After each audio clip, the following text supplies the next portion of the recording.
State Hillary Clinton was on Capitol Hill this week, testifying before both House and Senate committees on the September attack on the Consulate in Benghazi. This is her appearance before the House Foreign Relations Committee, chaired by California Congressman Ed Royce. It's 3 hours.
This hearing of the Committee on Foreign Affairs will come to order. Welcome, Madam Secretary.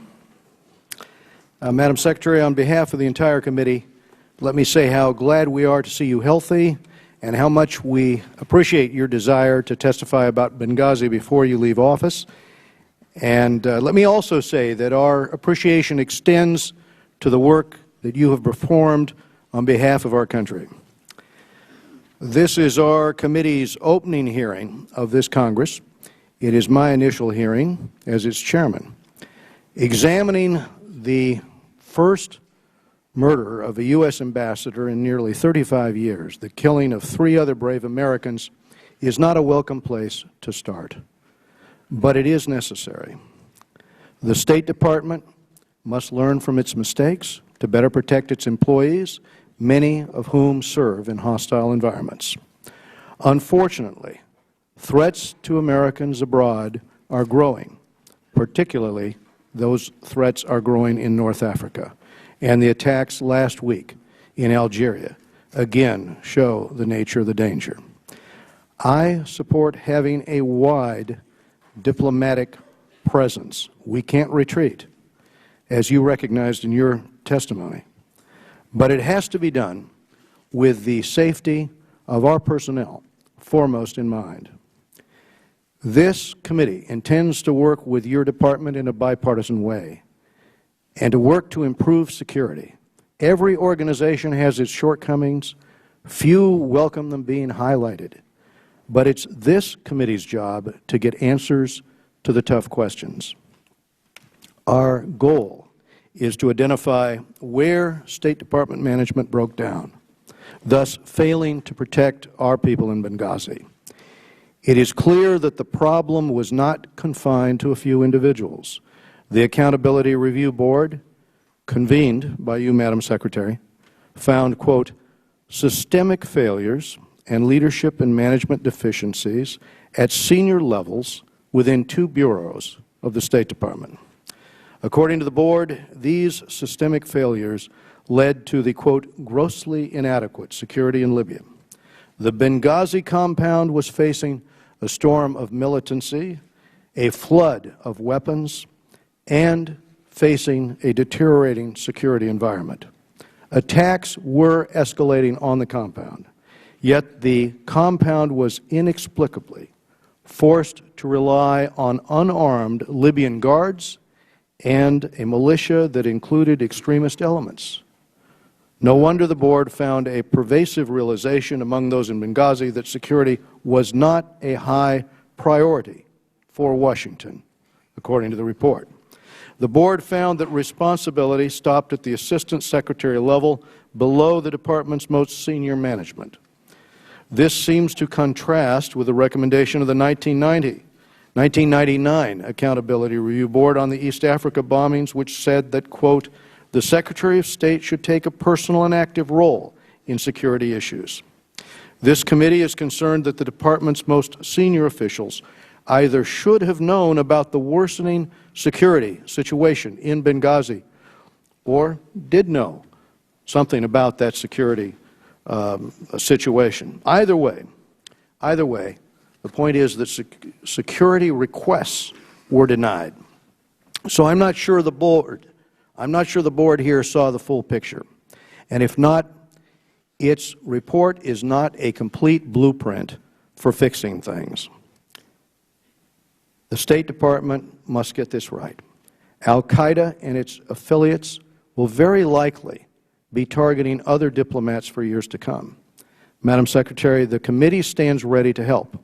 I learned this morning that you and the administration have proposed legislation to fix the review board, which the committee looks forward to considering. Today's discussion may turn to funding, but when reading the conclusions of the board, one must ask how more money would have made a difference in a bureaucracy plagued by what the board called systemic failures. After all, as the security situation in Libya worsened, the State Department turned away free security assets from the Department of Defense. State Department officials have testified that funding was not an issue. More resources may have been needed in some areas, but the tragedy of Benghazi was rooted in bad decisions. Finally, the Benghazi perpetrators must be apprehended, or they must be killed. It's troubling that Tunisia recently released a key suspect. Poor Libyan cooperation has hampered the FBI's investigation. Success here is a matter of justice, and it's also a matter of signaling to militants that there is no place for them to hide if they attack U.S. personnel. I will now turn to the distinguished ranking member, Mr. Engel, for his opening remarks. Thank you very much, Mr. Chairman, for holding this important meeting. I hope we can use this as an opportunity to seriously examine the steps we need to take to prevent a repeat of the tragedy in Benghazi, rather than engaging in gotcha politics that make it more difficult to achieve this bipartisan goal. Madam Secretary, as the new ranking member on the Foreign Affairs Committee, let me say on behalf of the Democratic members of this committee, we'd like to welcome you back to our committee, and we're glad that you're feeling better. This will likely be your final appearance before our committee, and I want to take this opportunity to let you know how much we appreciate your outstanding and tireless efforts to represent our country in the international community. I have no doubt that you will continue to serve our nation in some capacity, as you have for so many years, and I look forward to working with you in the future. And might I add, as a New Yorker, I feel especially proud of the wonderful and outstanding job you've done as Secretary of State. I think that when we look at the outstanding Secretary of States in our history of our country, you will be right up there at the very, very top. The way you've worked, the tireless effort you've had, crisscrossing the globe so many times, you have just been indispensable to all of us as Americans, and I just want to thank you personally. On behalf of all the Democrats, on behalf of all Americans, Democrats and Republicans, we really want to thank you. Mr. Chairman, the committee has no greater responsibility than making sure that the men and women of the State Department, USAID, and other public servants who work abroad are provided the security they deserve. We must do what we can to minimize the threats faced by our diplomats and aid workers, but we must also recognize that some risk is inherent in the practice of effective diplomacy. We cannot advance America's interests around the world if we isolate ourselves behind embassy walls or limit the deployment of our diplomats to low-risk environments.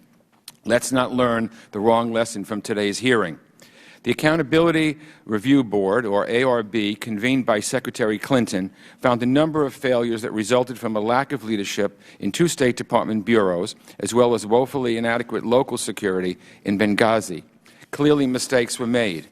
But let's be absolutely clear.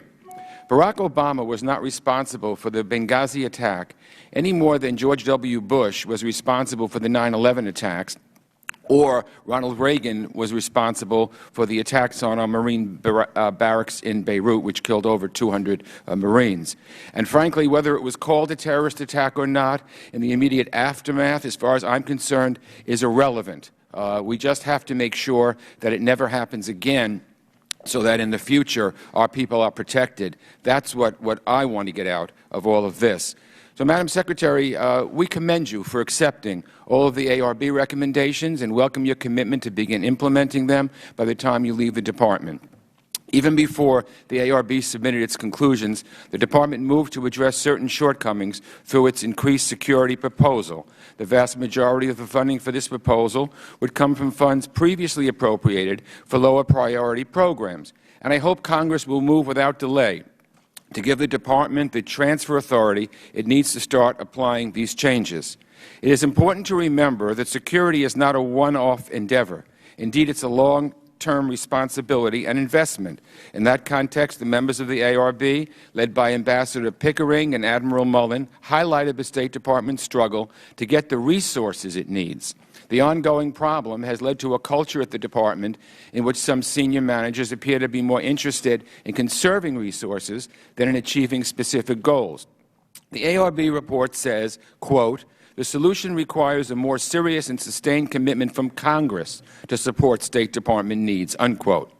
Regrettably, it's clear that Congress is still failing to meet this commitment.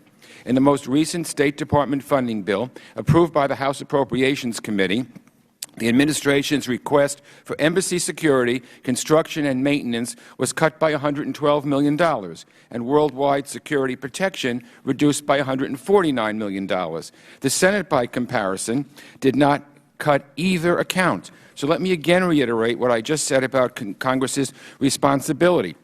Over the past 2 years alone, the administration's request for diplomatic security funding has been slashed by more than $500 million in Congress. This makes it impossible for the State Department to build enough new, secure diplomatic facilities or improve those that already exist. The current appropriations bill for fiscal 2013 continues this negative trend. The measure reported out of the House Appropriations Committee hacked base funding for worldwide security protection and embassy security construction and maintenance by more than $260 million. The Senate Appropriations Committee fully funded both requests. So what I'm saying here is that we have much work to do for ourselves. If we truly want to maintain a global reach, then we need to make the necessary investments in safeguarding our personnel who serve in dangerous environments. So, Mr. Chairman, you have indicated your intention to work on a State Department authorization bill, and I would like to work with you in a bipartisan manner to craft legislation that improves the Department's ability to manage its resources and provides the funding necessary to secure our people and facilities globally. So I thank you, and I look forward to the Secretary's testimony. Thank you, Mr. Engel. To help us understand the State Department's response to the Benghazi attack, we are joined today by Hillary Rodham Clinton, the 67th Secretary of State. She has had a long career in public service, and for the past 4 years, Secretary Clinton has served as President Obama's Secretary of State. She will soon move on to the next chapter in her distinguished career. Madam Secretary, without objection, your full statement will be made part of the record, and all members here will have 5 days to submit statements and questions for the record, subject to the limitations of the committee rules. Madam Secretary, please begin. Thank you very much, Mr. Chairman, and I thank you and the ranking member and members of the committee, both of long-standing tenure and brand-new members, and I appreciate your patience for me to be able to come to fulfill my commitment to you, actually to the former chairwoman, that I would be here to discuss the attack in Benghazi.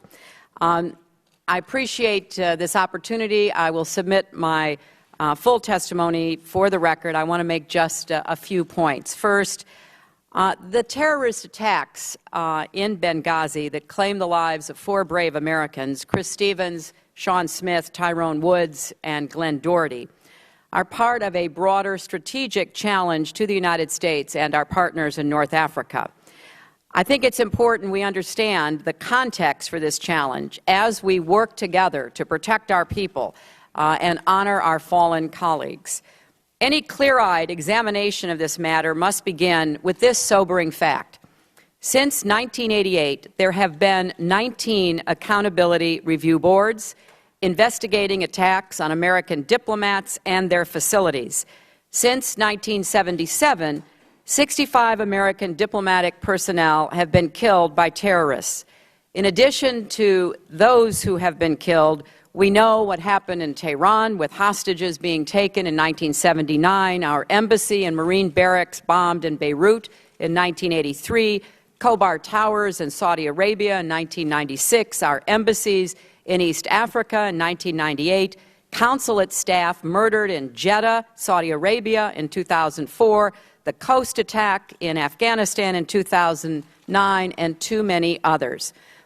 But I also want to stress the list of attacks that were foiled, crises averted, and lives saved is even longer. We should never forget that the security professionals get it right more than 99% of the time against difficult odds because the terrorists only need to get it right once. That's why, like all my predecessors, I trust the diplomatic security professionals with my life. Let's also remember that, as the chairman and the ranking member pointed out, administrations of both parties, in partnership with Congress, have made concerted and good faith efforts to learn from the tragedies that have occurred, to implement recommendations from the review boards, to seek the necessary resources to better protect our people in a constantly evolving threat environment. In fact, Mr. Chairman, of the 19 accountability review boards that have been held since 1988, only 2 have been made public. I want to stress that because the 2 that have been made public, coming out of the East Africa embassy bombings, and this one, are attempts, honest attempts by the State Department, by the Secretary Albright, and myself, to be as transparent and open as possible. We wanted to be sure that whatever these independent, nonpartisan boards found would be made available to the Congress and to the American people. Because as I have said many times since September 11th, I take responsibility, and nobody is more committed to getting this right. I am determined to leave the State Department and our country safer, stronger, and more secure. Now, taking responsibility meant not only moving quickly in those first uncertain hours and days to respond to the immediate crisis, but also to make sure we were protecting our people and posts in high-threat areas across the region and the world. It also meant launching an independent investigation to determine exactly what happened in Benghazi and to recommend steps for improvement. And it also meant intensifying our efforts to combat terrorism and support emerging democracies in North Africa and beyond. Let me share briefly the lessons we have learned up until now. First, let's start on the night of September 11th itself and those difficult early days.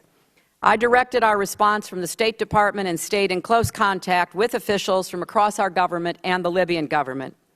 So I did see firsthand what Ambassador Pickering and Chairman Mullen called timely and exceptional coordination. No delays in decision-making, no denials of support from Washington or from our military. And I want to echo the review board's praise for the valor and courage of our people on the ground, especially our security professionals in Benghazi and Tripoli. The board said our response saved American lives in real time, and it did.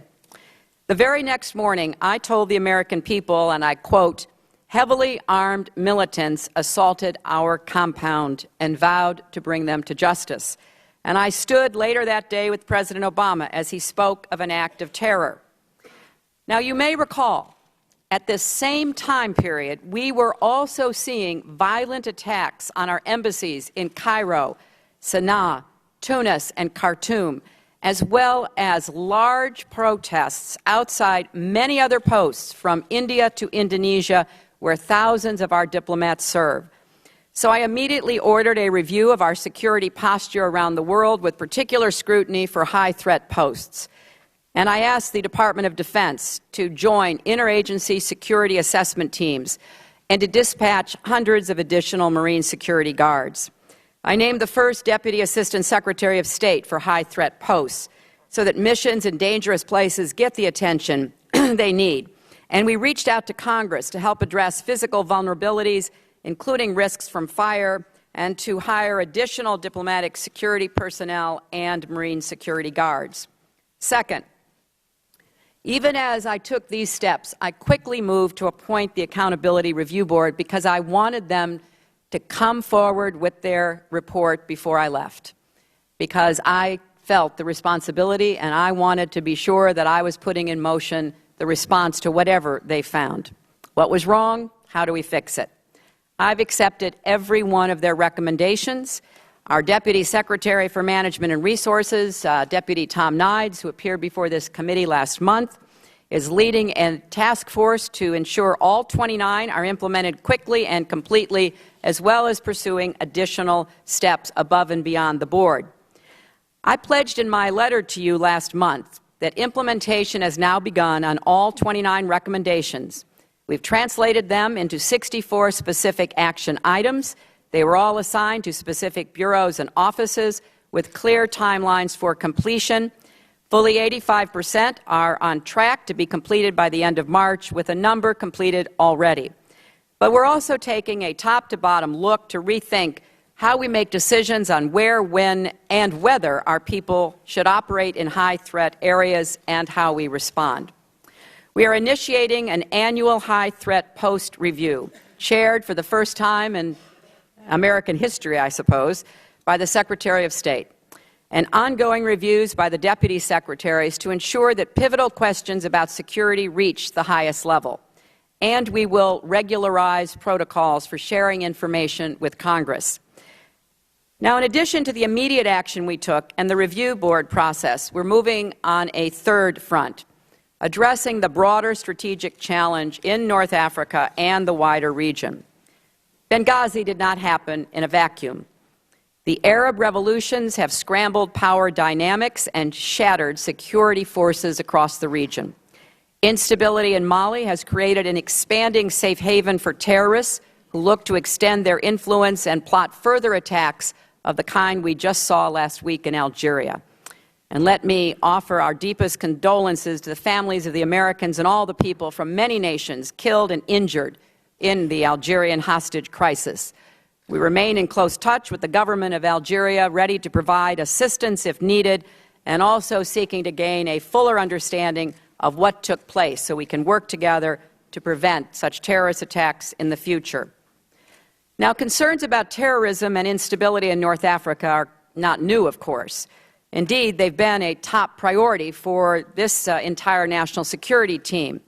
But we need to work together to accelerate a diplomatic campaign to increase pressure on al-Qaeda in the Islamic Maghreb and other terrorist groups in the region. I've conferred with the President of Libya, the foreign ministers and prime ministers of Tunisia and Morocco. 2 weeks later, after the attack, I met with a very large group of regional leaders at the UN and was part of a special meeting focused on Mali and the Sahel.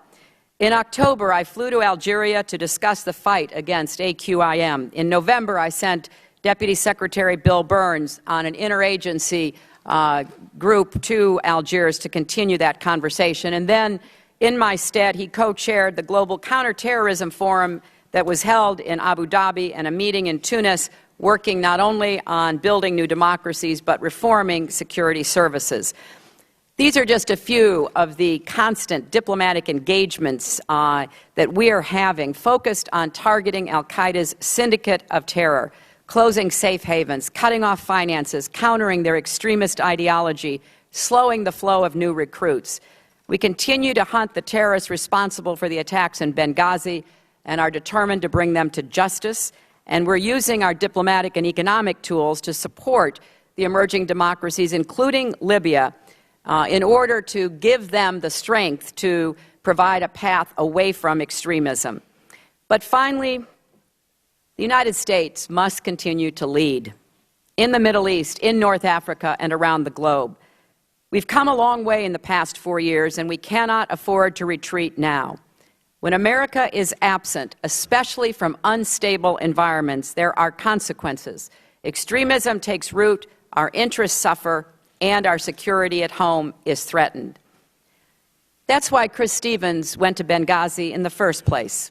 I asked him to go. During the beginning of the revolution against Gaddafi, we needed somebody in Benghazi who could begin to build bridges with the insurgents and to begin to demonstrate that America would stand against Gaddafi. Nobody knew the dangers or the opportunities better than Chris. First during the revolution, then during the transition. A weak Libyan government, marauding militias, even terrorist groups. A bomb exploded in the parking lot of his hotel. He never wavered. He never asked to come home. He never said, let's shut it down, quit, and go somewhere else. Because he understood it was critical to be represented in that place at that pivotal time. So, Mr. Chairman, we do have to work harder and better to balance the risks and the opportunities. Our men and women who serve overseas understand that we do accept a level of risk to represent and protect the country we love. They represent the best traditions of a bold and generous nation. They cannot work in bunkers and do their jobs, but it is our responsibility to make sure they have the resources they need to do those jobs and to do everything we can to reduce the risks they face. For me, this is not just a matter of policy, it's personal, because I've had the great honor to lead the men and women of the State Department and USAID, nearly 70,000 serving here in Washington and at more than 275 posts around the world. They get up and go to work every day, often in difficult and dangerous circumstances, thousands of miles from home, because they believe the United States is the most extraordinary force for peace and progress the earth has ever known. And when we suffer tragedies overseas, the number of Americans applying to the Foreign Service actually increases. That tells us everything we need to know about the kind of patriots I'm talking about. They do ask what they can do for their country, and America is stronger for it. So today, after 4 years in this job, traveling nearly 1 million miles and visiting 112 countries, my faith in our country and our future is stronger than ever. Every time that blue and white airplane carrying the words United States of America touches down in some far-off capital, I feel again the honor it is to represent the world's indispensable nation. And I am confident that with your help, we will continue to keep the United States safe, strong, and exceptional. And I would be very happy to answer your questions. Thank you, Madam Secretary. I think our State Department personnel do certainly accept a level of risk, and they do so in order, as you've said quite properly, to continue to lead. But, and we recognize, I think, that hindsight is 20/20. But with regard to the Benghazi attacks, what is probably most disturbing as the question comes before the committee and as the media looks at the situation, the dots here were connected ahead of time. The State Department saw this risk coming, and the State Department didn't act in order to prevent what could have been handled probably by answering the requests by our personnel. So if we look at the State Department email exchange on top officials in the Bureau, written right after the assassination attempt on the British ambassador in June of 2012, here's the exchange. Quote, "This is very concerning when you start putting the events together, the anti-American demonstration, the attack on our compound, and now the UK motorcade attack. If the tide is turning and they are now looking for Americans and Westerners to attack, that is a game changer. We are not staffed or resourced adequately to protect our people in that type of environment. We are a soft target," unquote. So here's the point. Senior officials fully appreciated the grave threats in Benghazi. They knew that al-Qaeda was there. They knew that our security was insufficient. But instead of adding security, in this case they took it away. they withdrew mobile security detachment teams. They sent packing a special team that the Defense Department provided, and provided at no cost. So if senior officials knew that our diplomats weren't safe and weren't adequately staffed, then why did they continue to withdraw security? I think that's the first question. In testimony this morning, you said you never saw those requests, and I understand that. Last month, though, Deputy Secretary Burns testified that memos regarding the deteriorating security situation did make their way to the 7th floor, to top management. So what senior official was he referring to when he talks about top management there? Who in the senior management was responsible for responding to those requests that were coming from the field? That would be my question. Well, there's a lot of important questions in that, Mr. Chairman, and let me begin by saying that I was aware of certain incidents at our facility and the attack on the British diplomat. I was briefed on steps taken to repair the breach in the perimeter wall after the June bombing, steps taken to reduce off-compound movements. Our team, led by security professionals, but also including intelligence professionals and others, did not recommend, based on those incidents, abandoning Benghazi. In part because over the last years we have become accustomed to operating in dangerous places in Pakistan, in Iraq, excuse me, in Afghanistan, in Yemen, and elsewhere. And we do, as by necessity, rely on security professionals to implement the protocols and procedures necessary to keep our people safe. And as I said in my opening statements, I have a lot of confidence in them because, you know, most of the time they get it right. But I was also engaged, and I think this is what Deputy Secretary Burns was referring to, in the issues related to the deteriorating threat environment, particularly in Libya. There were other places across the region we were also watching to try to see what we could do to support the Libyan government to improve the overall stability of their country, to deal with the many militias. We have many programs and actions that we were working on. I had a number of conversations with leading Libyan officials. I went to Libya in October of 2011. In fact, shortly before the attack on Benghazi, we approved Libya for substantial funding from a joint state DoD account for border security, CT capabilities, and WMD efforts. So I want to just clarify that there were specific instances and assessments going on primarily by the security professionals related to individual posts, including Benghazi. But what I saw was a communique which indicated that, in fact, those assets, like the security site team, were in fact pulled. You had free of cost here from the Department of Defense, a team in place, and on about August 15th, some weeks before the attack, the question is, can we extend that security team? And the answer is no. It would be embarrassing to our agency if that agency is providing the protection. That struck me as a little bit of the problem that we had before between the CIA and the FBI, between, you know, two agencies that were more focused perhaps on the rivalry than they were on providing the security. And we're full circle, and now, based on the literal reading of those memos, here you had the requests. So that's my question.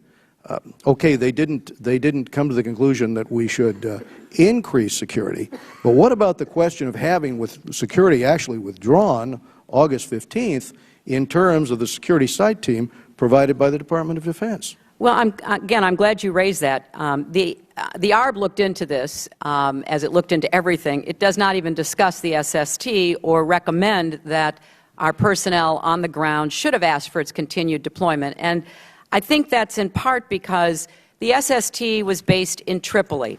Right. It hardly ever, less than 2% of the entire time it was in Libya, did it even go to Benghazi. Its responsibilities, which were about the siting of and security of the embassy were focused on Tripoli, and it was not an open-ended arrangement as it has been understood. It was intended as an interim measure, and the experts who were there played vital roles. They were communications specialists, airfield specialists, trained medics. They helped to stand up our embassy in Tripoli when we reopened it. And I think it's important that they were very helpful with the embassy, but at the end of the day, they really were not focused on, nor did they pay much attention to Benghazi.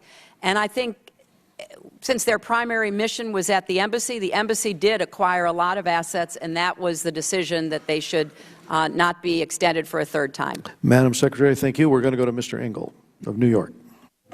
Thank you very much, Mr. Chairman. Madam Secretary, you and the State Department have rightfully taken responsibility for what happened, convened the ARB, and you're implementing its recommendations. But as I said in my opening statement, we need to be clear-eyed that there is blame to share right here in Congress. Over the past 2 years alone, the administration's request for diplomatic security funding has been slashed by more than $500 million in Congress, and the current appropriations bill for fiscal 2013 continues this negative trend by slashing funding for worldwide security protection, embassy security, construction and maintenance by more than $260 million. So I'd like to ask you, Madam Secretary, do you think that Congress has provided adequate resources for diplomatic security in recent years? Can you talk about security priorities you have not been able to complete due to an inadequate budget? And what advice would you give the committee as it considers funding to protect our diplomats? And I want to also add, what would happen even worse to the security of our diplomats and our diplomatic facilities if there is a sequester or worse, a government shutdown? Has the State Department begun planning for the dangers of Congress not agreeing on a budget? Well, Congressman Engel, this is a bipartisan problem. Since 2007, the Department has consistently requested greater funding for embassy construction and diplomatic security, but with the exception of 2010, the Congress has consistently enacted less than requested. Most notably in 2012, the Department received $340 million less than requested, close to 10% less. Now, over the last 2 years, cuts to the embassy construction, security, and maintenance budget was almost 10% of that as well. Now, the ARB, and I would refer to them because, you know, they had an independent view of this, has recommended an increase in facilities funding to $2.2 billion per year to restore the construction levels that were called for in the 1998 ARB report. But I think it's also fair to make the point the ARB made. Consistent shortfalls have required the government to try to prioritize, and the Department has attempted to do that. But I do think that there became a culture of reaction, you know, as the ARB report says, husbanding resources and trying to figure out how to do as much with as little as possible. And so although our prioritization was certainly imperfect, the funds provided by Congress were inadequate. So somehow we have to work on both ends of that equation. Now, what can you do? Well, first of all, we came up with a request to the legislative and budget staffs for transfer authority language, namely taking money we already had in this budget and letting us move it quickly to do what the ARB told us to do. More Marine security guards, more diplomatic security guards, more construction and upgrades. We were able to get that included in the Senate version of the Sandy supplemental, which passed on December 28, but we were unable to get the language included in the House version. This is not new money. So first and foremost, I would greatly appreciate this committee weighing in, working with your counterpart in the Senate to give us this transfer authority. Otherwise, we're going to be behind the curve again. Secondly, I think it's very important to change the laws about best value contracting versus lowest price technically qualified.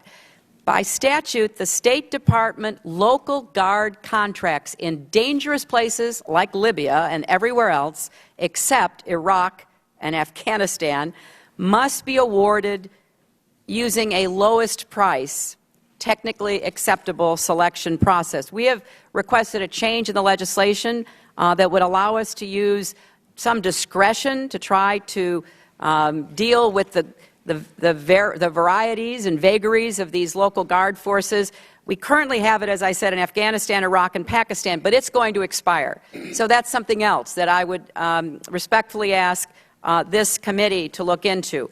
And finally, the point that the chairman made and that you echoed, Congressman, an authorization. You know, working on an authorization. I was on the Armed Services Committee in the Senate. We did an authorization every year, no matter what was going on in the world. It was a great organizing tool.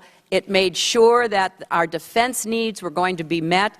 I believe that in the world in which we're living, our diplomacy and development needs are very important, but we don't have the same focus. And so working with the Senate Foreign Relations Committee on an authorization where you can look at everything and you can have subcommittees really delving into all of these different issues, coming up with an authorization, I think, would be a great step forward. Thank you. Thank you, Madam Secretary. Eliana Ross-Leitonen from New York. Well, they eventually retire. From Florida. They retire from New York to Florida. From Florida. We'll take them either way. New Jersey, New York, come on down. Madam Secretary, there are a lot of New Yorkers already down there, I think, aren't there? But you can only vote once. Remember, we're very, very picky about that. Thank you for the positive working relationship that we have had during your tenure at the State Department. I request that I get written responses for the questions that I'm going to ask. First, why were you not interviewed for the review board by the review board investigators? How can this review be considered thorough when the person at the top, the Secretary of State, was not part of the investigation? That's what was said in our open hearing when it was confirmed that you were never questioned for this report, and I think that's outrageous. Also, the State Department was clearly allowing the false narrative that department officials were being held accountable for what went wrong in Benghazi, for ignoring the threat, and it was perceived as fact. Look at these headlines. The New York Times, 4 are out at State Department after scathing report on Benghazi attack. Not true. Heads roll at the State Department. Not true. Yet State did nothing to correct the record. Here we are 130 days after the terrorist attack. Why did you not take steps publicly to correct this false narrative, even up to including today? Even when your deputies, Burns and Nides, testified before us, they both said that steps were being taken to discipline those State Department officials when, in fact, no significant action had or has occurred. There's just been a shuffling of the deck chairs. Do you find it acceptable that state officials responsible for this lack of leadership and mismanagement, for ignoring a security request during the Benghazi attack and before, remain employed within the State Department? Also, the accountability report cites several systemic failures at the department that cannot be overlooked or ignored. Given that State was aware of the dangerously declining security situation in Benghazi, as pointed out by a chairman, the assassination attempt on the British ambassador, other attacks on Western interests, why did State not immediately revamp our security protocols prior to the September 11th attacks? Did State fail to act preemptively because it ignored the threat, or did it fail to act because it was unable to recognize this growing pattern of violence? Either way, State did fail to act. And these failures, highlighted by the ARB report, serve as a blueprint for terrorists on where our weaknesses lie, where we are vulnerable. So what actions have you taken to ensure that when another embassy, another consulate sound the alarm on security threats, as it happened in Benghazi, that those requests are not yet again ignored? And as we examine the willingness and capacity of host countries in the region, we must condition aid to these high-threat posts based on their cooperation with the United States. I hope that we do that. Now, regarding the state's request for more money, I think it's worth pointing out that some State Department officials have stated that budget constraints are not to blame for the loss of lives in Benghazi. However, the State Department is notorious for wasteful spending and continues to have misplaced funding priorities. Between the State Department, Treasury, and USAID, the fiscal year 2012 request for a global climate change initiative is over $1.3 billion.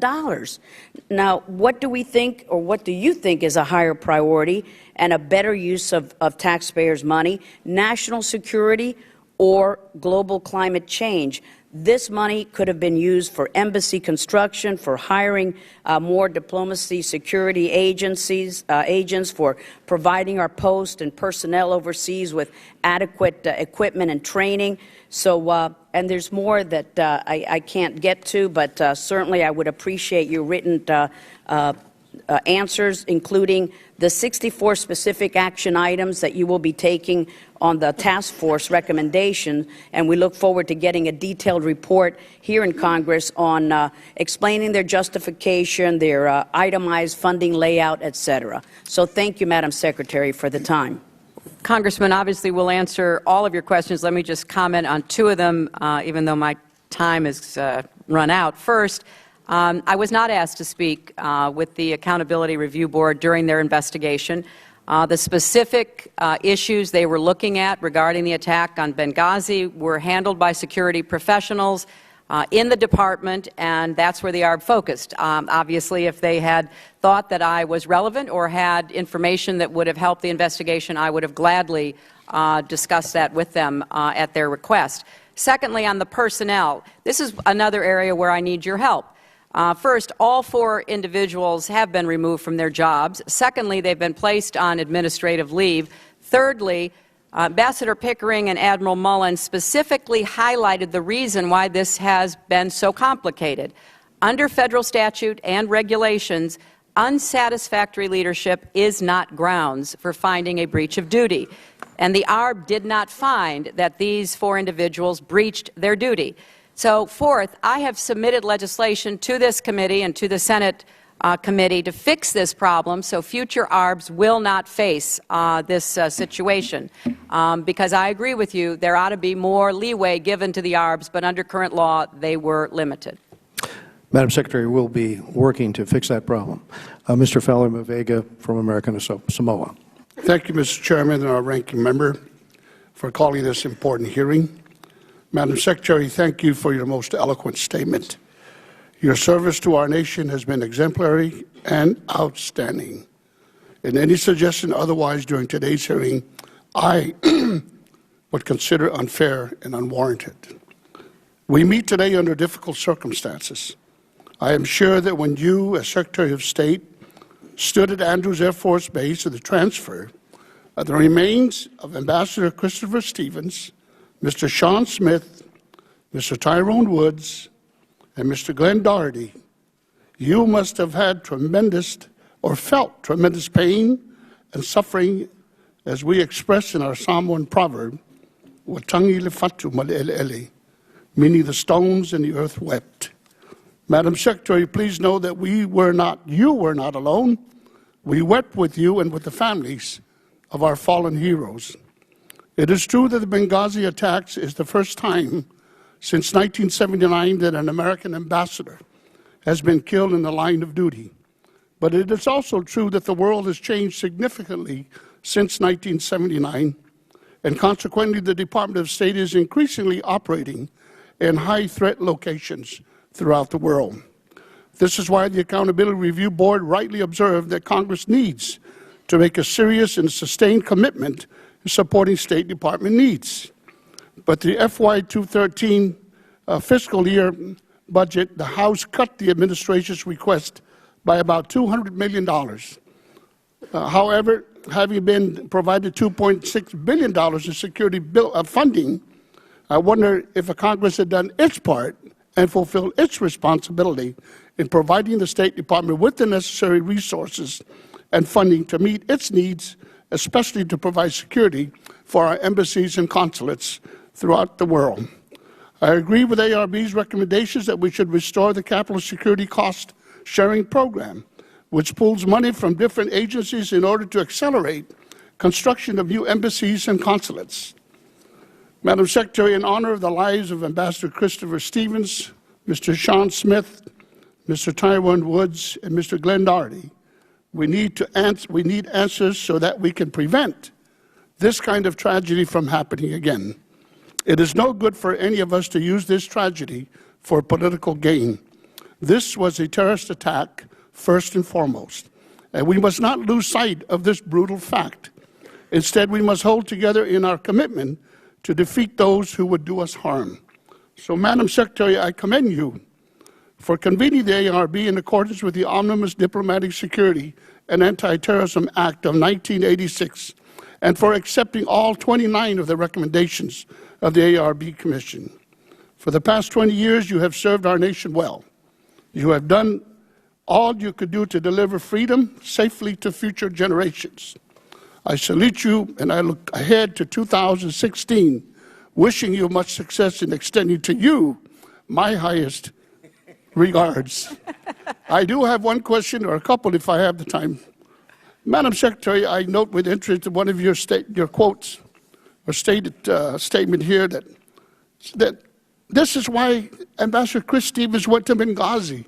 I want to get the sense that the commitment that our Foreign Service officers throughout the world is second to none, even at the risk of their lives. And I wish, and my colleagues would understand, yes, we have logistical problems, yes, we have funding, but the fact that these people willingly did this, not only because of his love for the leaders and the people of Libya, but because he was so proud to represent this great nation of ours. And I would like to ask you if you could elaborate just a little further what you meant by this, that Ambassador Stevens went to Benghazi in the first one, knowingly the dangers were there, he went still. Could you please comment on that? Well, Congressman, I think it is absolutely the case that we have a foreign service that is composed of men and women who take on these responsibilities because they love our country. They go in with their eyes wide open.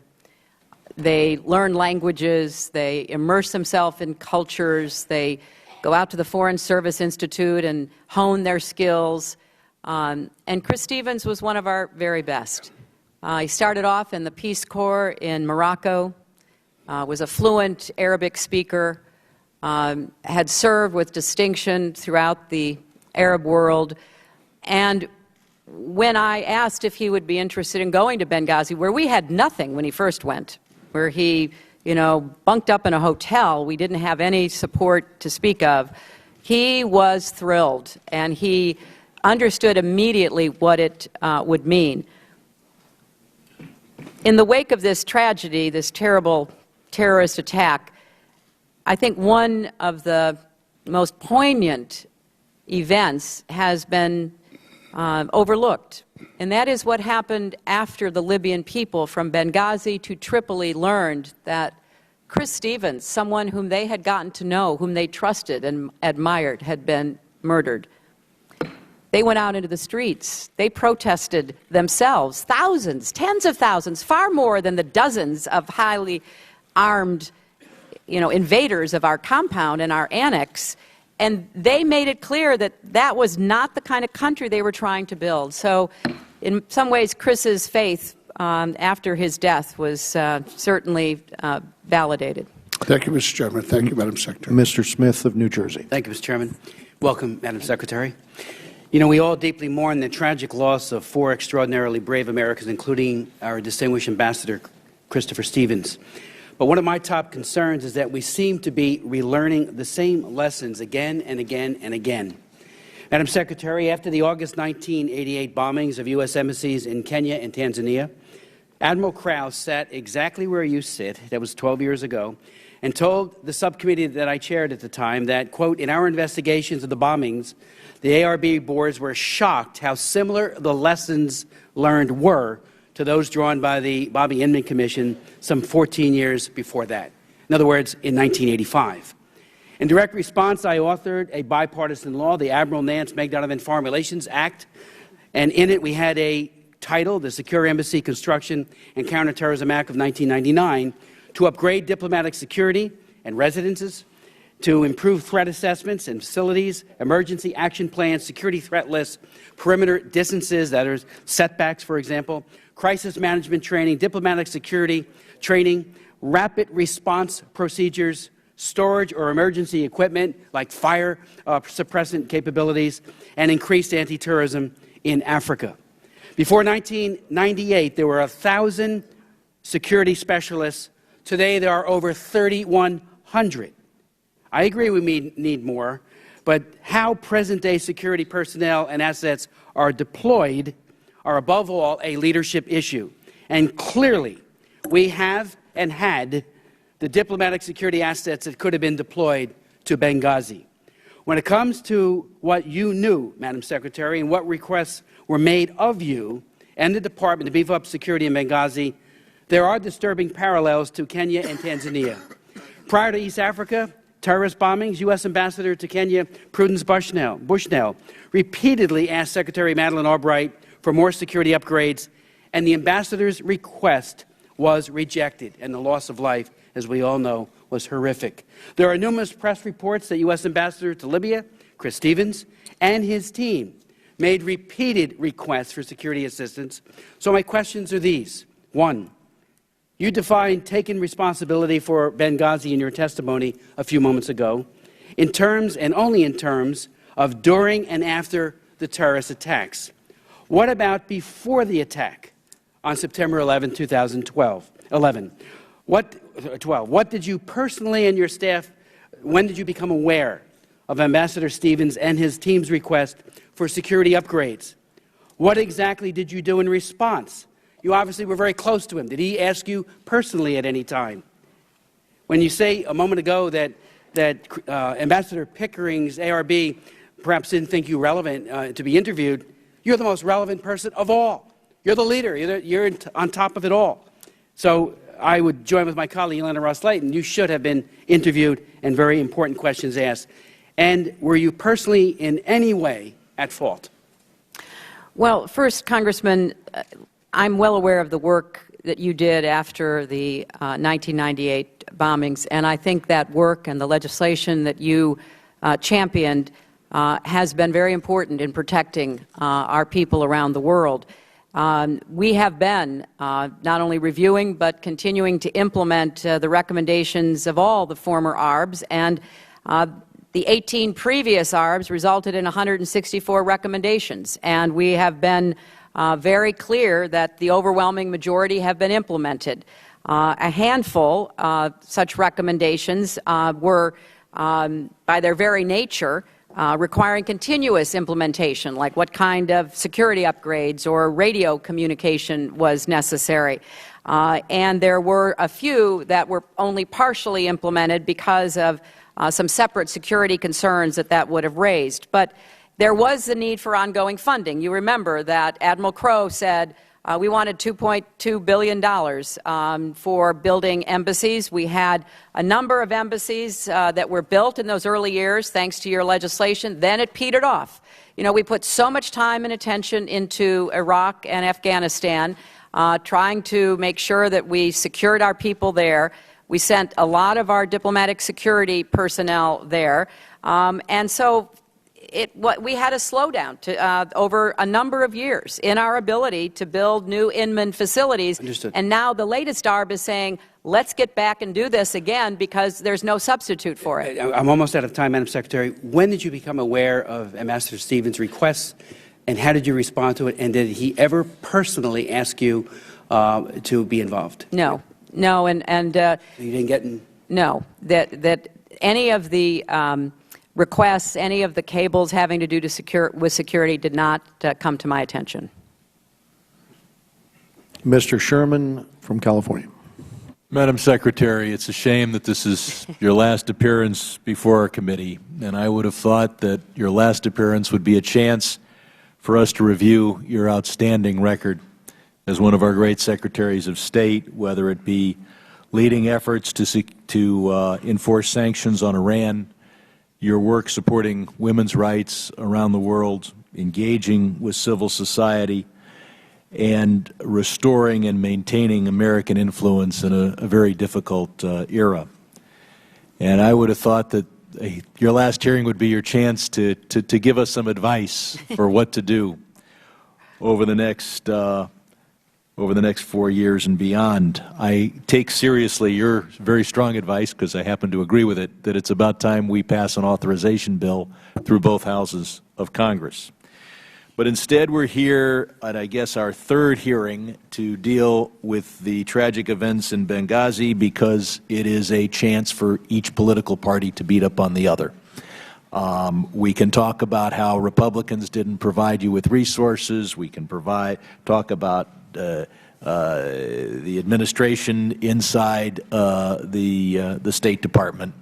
So I would hope that maybe we'd get you to come back again. I realize that would be gratis. You wouldn't even be on the government payroll at that time, and do the hearing that I'd like to have, which is getting your input on the bigger issues of foreign policy. Ultimately, the security of our diplomats depends on the host country. This is all a discussion about, well, there might have been 5 security people on the ground, and if only there had been more funding, more deployment, this cable, that cable, maybe there would have been 8 or 9 security people on the ground, which might have led to more protection, might have led to more casualties. And here in Washington, the decision was made to provide well more than 16 security people to Libya, and nobody that I know of in Washington was involved in the issue of how many of those were in Benghazi, either going with the ambassador or there in advance. So the decision that all 16 weren't with him was a decision that you can't blame either political party or anyone in Washington for. Ultimately, all we can have at our embassies is enough to stave off a militant attack for a few hours. And after that, if the host country doesn't come to the rescue, it doesn't matter whether we have 3, 6, 12, 16, or 36 armed guards and Marines at the location. One aspect of protecting our diplomats in the future is bringing to justice the criminals who did this time. We did a lot for the people of Libya. We did a lot for those who are now ruling Libya. How would you appraise their efforts to cooperate with us in the investigation? And does this Libyan government have the will and the capacity to arrest suspects involved? And of course, will and capacity tend to go with each other. I think they would have to, at minimum, strain their capacity to try to arrest powerful armed elements in the eastern part of the country, and I don't know if they have the, even if they have the will to use that capacity. So, can you tell us after the attack, and now that we're trying to bring these culprits to justice, what do you think of the Libyan government? Well, I think, Congressman, you drew exactly the right description. Is it will or is it capacity, when obviously what you need is both? I have found the Libyan officials to be willing but without capacity. And part of our challenge is to help them build greater capacity, because now it's about them. You know, it's not only about what happened to us in Benghazi, which every official in the Libyan government was deeply upset about, but they have their own problems now. They're having leaders attacked and assassinated on a regular basis. So we have to do more to help them build up their security capacity. And again, I would ask this committee to work with us. There are holds on a lot of the security funding that would go to Libya to assist them in building capacity. There are those I know in the Congress who say, look, Libya is a wealthy nation. We don't need to give them any money. Well, until they get up and going, it's in our great interest to give them the resources like we have with other countries over the past 40 years. We can go to Mr. Rohrabacher of California. Thank you very much, Mr. Chairman, and thank you for being with us today and putting yourself through this. Thank you. Let me just note that fixing responsibility was what we're trying to do today, and identifying bad policy and mistakes is the way that democracies fix problems. It is not all politics. It's how we do things here to make it better. So none of us should at all apologize for trying to get to the nitty-gritty. And let me just note that Assistant Secretary of State Lamb testified here in Congress that budget considerations played absolutely no role in her decision. It was her decision, not yours, but you approved of, but her decision as to what the level of security would be there at Benghazi. So, and any suggestion that this is a budget issue is off base or political. Madam Secretary, you told the Senate this morning that you learned of the attack around 4 p.m.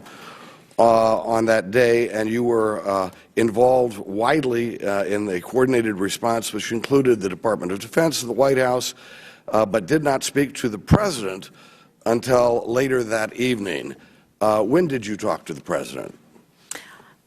Two things. On the first point you made, Congressman, the ARB disagreed with that and did find that budget issues were at stake. Well, she testified under oath, and it was well, you know, that's why you have an independent group like an ARB. That's why it was created to look at everything. So I think everybody has their own right. I think it's important, though, CYA to do here. But and I would urge. What about when you saw the President? When did you see the President? And I talked to the President at the end of the day, but I had been in constant communication with the National Security Advisor. I'd been on secure video conferences with high-level officials in the White House, in the Defense Department. Secretary Lamb, the lady we're talking about, did testified that she had actually witnessed this in real time, the attack in real time on a monitor. At any time, did you see the initial attack on a monitor? Or the President? Congressman, there was no monitor. There was no real time. We got the surveillance videos some weeks later. That was the first time we saw any video of the attack. So there was I think there was a misunderstanding. I think that perhaps, I'm just trying to clarify this. I may be going beyond my brief here, but I think perhaps what she meant was, was there audio? She was on an open, she was talking to DS people who were trying to understand what was going on. Well, I will have to say that Admiral Mullen, in briefing us, suggested that they had seen some kind of video, and that within a few moments, it was very clear that this was a very coordinated terrorist attack, and not some demonstration that had gone awry. Well, I think the surveillance video, which some of you may have seen in a classified setting, does demonstrate what happened that night. As you were dealing with the crisis as it went on, did you think or act on the basis that this was a film protest gone out of control? And when you briefed the President, did you tell him that? Or did you tell him, which Admiral Mullen suggests you knew by then, that this was a well-planned and executed terrorist attack? Which was the President told? Well, first of all, I said the very next morning that it was an attack by heavily armed militants. The President said that morning it was an act of terror. At the same time, however, I was dealing with protests against our facilities that were clearly connected to that video. Right. Yeah. So we were managing a number of such Let's just say that events. you noted that, and it can be, you know, people do this so that you can say that you said it, but the emphasis, we all remember what the emphasis was, over and over and over again. It was repeated that we had enraged the Islamic terrorists, which, by the way, what's that do? When you say that we enraged the Islamic terrorists, that means we're at fault. They're not at fault. And then to look and see that the only people that I know who are in jail right now is the filmmaker. Isn't this a little disconcerting? Well, first, Congressman, I want to be clear that, of course, it was a terrorist attack. The very next day, I called it an attack by heavily armed militants on our compound. I think there is still, however, questions about exactly what caused it, who the attackers were. The ARB, after months of research, said the picture is still very complicated, Well, and I think it's worth members looking at both the unclassified and classified ARB with that in mind. Thank you. Mr. Meeks of New York. Hey, Steve, if you get a chance to ask her. Let me first thank you. Well, first I want to thank you for an extraordinary daughter who came to the Rockaways after Sandy. Thank you. Just helping people, unannounced, without fanfare, just getting down and helping people because they needed help after that terrible storm. And so, just extraordinary public service. And then I want to also say, Madam Secretary, that you have been a Secretary of State at an extraordinary time in the history of the United States of America and the world. And you have managed the challenge in an equally extraordinary manner. When you took the job, America had a tarnished image abroad. You have revived our brand, traveled over 1 million miles to the furthest reaches of the world, to the most challenging areas, and touched the lives of the most vulnerable. With your leadership of initiatives like the QDDR, you have deepened our confidence that foreign aid can be responsibly spent. On behalf of a grateful nation and of definitely the people of the 5th Congressional District, I want to thank you for a job well done. The attacks on our mission in Benghazi were a painful reminder to all of us that our diplomats, of course, are in harm's way. And they are in some of the same unstable and even hostile environments as our military. Yet they don't have the same means of protecting themselves. And sadly, we go back and we've talked, and I know at this committee I heard Admiral Mullins and Ambassador Pickering say that money was and is in the budget is very important and makes a difference.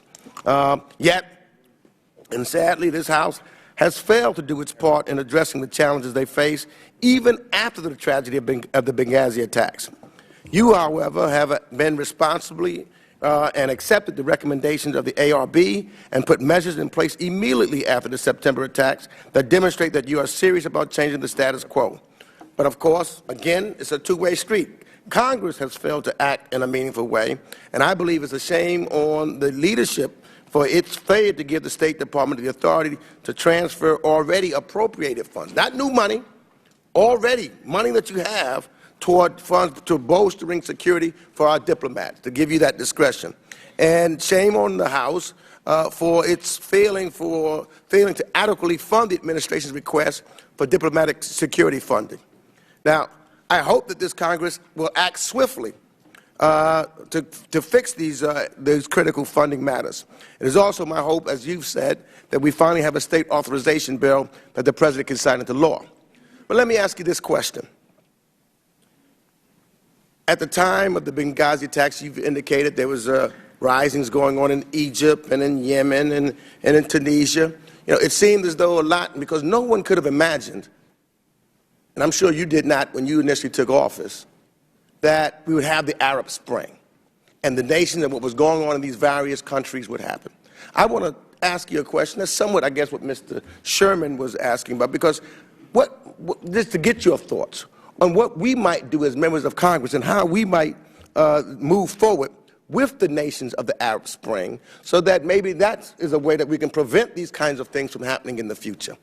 Well, it's an excellent question, Congressman, and deserves a very thoughtful answer longer than the time I have. But let me just make 3 quick points. First, we cannot retreat from, give up on, turn our backs on these new Arab Spring revolutionary countries and new regimes. They are very new. Most of them have leaders that have never run anything. They have come from backgrounds where they are suspicious of security because security was a dirty word. It threw them in jail. It, harassed themselves and their families. So we have to do some work, and that work requires that we stay engaged. Secondly, we have to do a much better job in helping rebuild security apparatus that can be used. Quick example, we had a terrible assault on our embassy in Tunis. And I called the president of Tunisia. I said, you have got to send reinforcements right now. Our embassy is going to be overrun. He sent it. It stopped. The government really has been responsive, understanding that, these terrorists, these extremists, don't just threaten us in Western countries. They threaten the stability and the future of these governments. So we have to help them the way we helped Colombia in years ago. And finally, we need to do a better job conveying a counter-narrative to the extremist jihadist narrative. I've said this to this committee before, a lot of new members on it. We have abdicated the broadcasting arena. Yes, we have private stations, CNN, Fox, NBC, all of that. They're out there, they convey information, but we're not doing what we did during the Cold War. Our Broadcasting Board of Governors is practically defunct in terms of its capacity to be able to tell a message around the world. So we're abdicating the ideological arena, and we need to get back into it. We have the best values. We have the best narrative.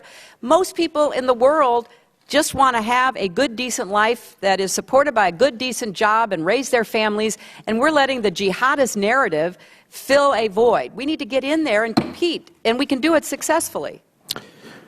Mr. Shabbat of Ohio. Thank you, Mr. Chairman. Madam Secretary, first, let me thank you for your service, and I wish you the best in your future endeavors, mostly.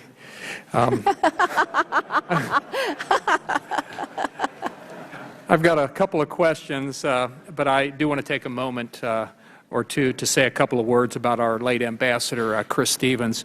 Many members and staff on our committee have had the opportunity to know and to work with him even before he was named our U.S. Ambassador to Libya. And I think all would agree that he was one of our most able diplomats.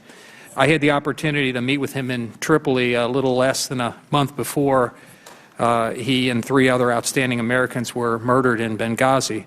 His enthusiasm for the job was really something to behold. He was excited about the opportunity to help a nation newly freed from decades of brutal dictatorship. On my first night in country, I had the opportunity to join the ambassador for an iftar dinner with a number of newly elected Libyan parliamentarians. They were optimistic about building a democracy, creating a vibrant economy, and restoring fundamental human rights for the Libyan people. And he was as enthusiastic as they were about the prospects. There's no question that he'll be missed by all who knew him and who worked with him. One of the things that really troubles me, Madam Secretary, is the hoops that we on this committee have had to jump through to get to the facts surrounding the deaths of these public servants. The State Department has delayed and delayed coming forth with information, and when this committee was finally presented with relevant data, it amounted oftentimes to what might be called a document dump. Hundreds of pages of paper in wide disarray in no particular order, either in terms of relevance or in chronology, often in duplicate, but in different binders, making it very difficult to locate documents that were of any help. Our public servants in Libya were murdered on September 11th. It's now January 23rd, more than 4 months later. It's unacceptable that the State Department has made it so difficult for Congress to exercise its oversight responsibility. Now, a couple of questions. Within a couple of months of the attack, during the July-August period, Ambassador Stevens expressed concern about militia activity, particularly in Benghazi, and the need for additional security assistance. We've seen the cables where security officers on the ground expressed considerable frustration at the difficulty in getting the personnel they believed were needed to protect American diplomats and property.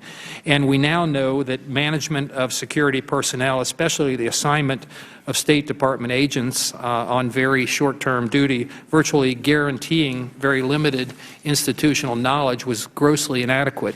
Why was the department hierarchy so obstinate, and why would the department deny a personal plea from Ambassador Stevens, given his expertise on Libyan affairs?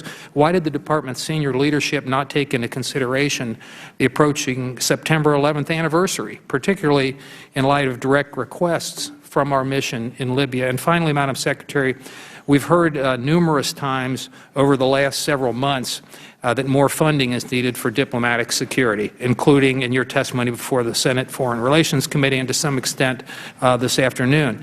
I don't believe there is anybody in this room who doesn't want to protect our diplomats stationed abroad, often in very dangerous regions. Since 2000, Congress has provided funding in the neighborhood of $10 billion for embassy security construction and maintenance, and we will no doubt continue to provide significant funding in the future. Given that our nation now faces a mountain of debt, sadly, I might add, given short shrift, I have to say, by the President in his inaugural address, of course means that we cannot fund every single program that every federal agency requests. So when we increase funding in one area, we have to consider cuts in others. At least that's the way it should work. The State Department currently, are they conducting any internal reviews, for example, to determine what offsets in current program funding might be considered? And finally, I know that some have been peddling this story about it's Congress's fault for not providing sufficient funding for security. I would just note that Robert Baldry, your Chief Financial Officer for Diplomatic Security, stated, and I quote, "I do not feel that we have ever been at a point where we have sacrificed security due to lack of funding." And I note that I've used my 5 minutes, so I would appreciate your remarks. The gentleman from Ohio has used his 5 minutes, and if we want to get through the members, we're going to have to hold to those 5 minutes. So I'll just ask for a response in writing, and we'll go now to Mr. Deutsch from Florida. Thank you, Mr. Chairman. And we won't have to wait long because those were some good questions that I'll take up in a moment. Secretary Clinton, first I'd like to thank you for the truly remarkable job that you've done as Secretary of State. You have represented the interests of this nation magnificently, and I, for one, hope that after a bit of rest you will consider a return to public service, and should that return bring you to Florida, I will look forward to welcoming you there.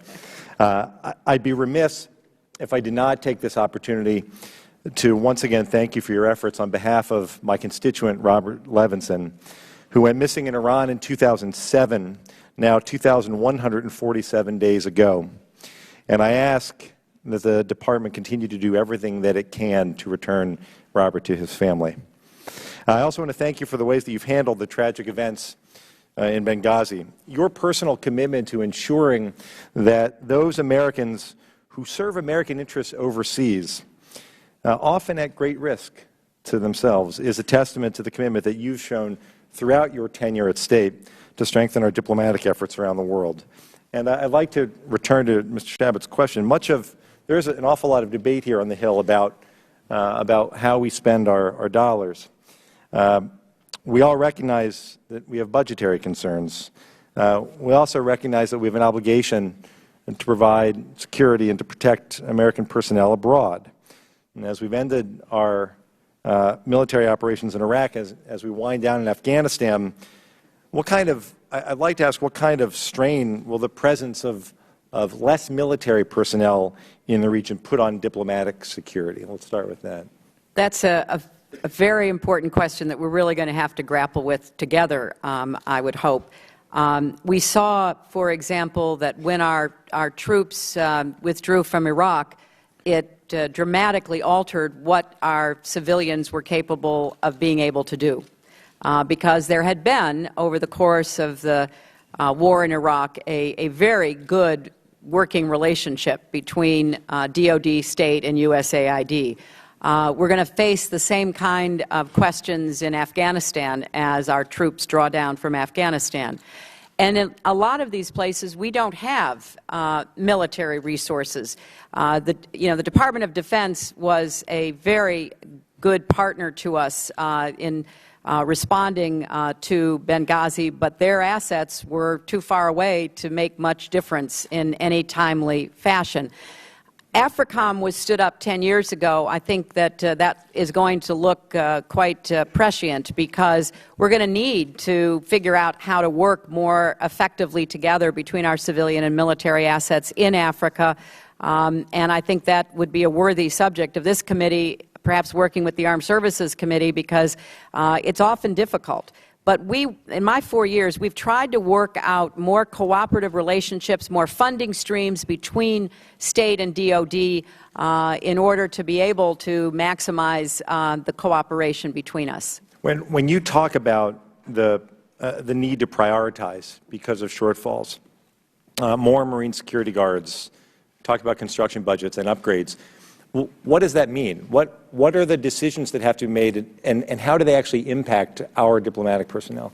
Well, first and foremost, we have to do the right job prioritizing based on the resources we do have. And I would be the first to say it's not all about money, but it's also not without budgetary consequences. And so we have to figure out what's the right balance. Secondly, immediately after this happened, I spoke with Secretary Panetta, Chairman Dempsey, asked the Defense Department to work with us in putting together interagency security assessment teams to go out and look at our high-threat posts, because our military brings a different perspective. And that was a very important process, which we are going to continue. We're also looking to see how we can better cooperate on the security aid that we give to other countries. It's got to be a combination of both military assets and expertise, but also development, rule of law, democracy building. It can't be one or the other. They have to be married. You could, in the few seconds that we have left, Madam Secretary, could you just could you speak more broadly about the important role that will play in this budget debate that's going to take place? Why is it so important for us to continue to fund this? Well, let me just give you an example. Colombia.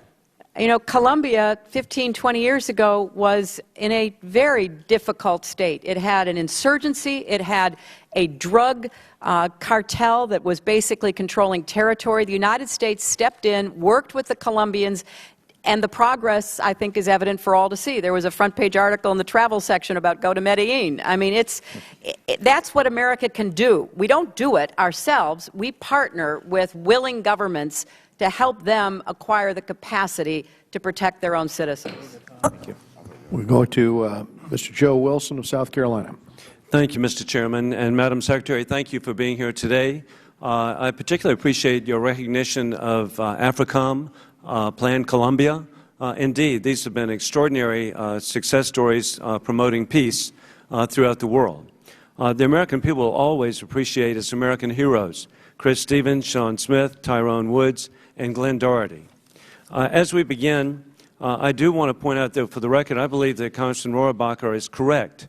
There was an email from the Chief Financial Officer for Diplomatic Security following the Benghazi attack.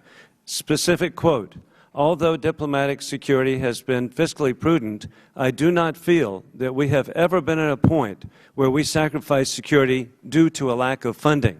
End of quote. That actually is an attribute to you. And I have faith in the Chief Financial Officer that it's a correct statement.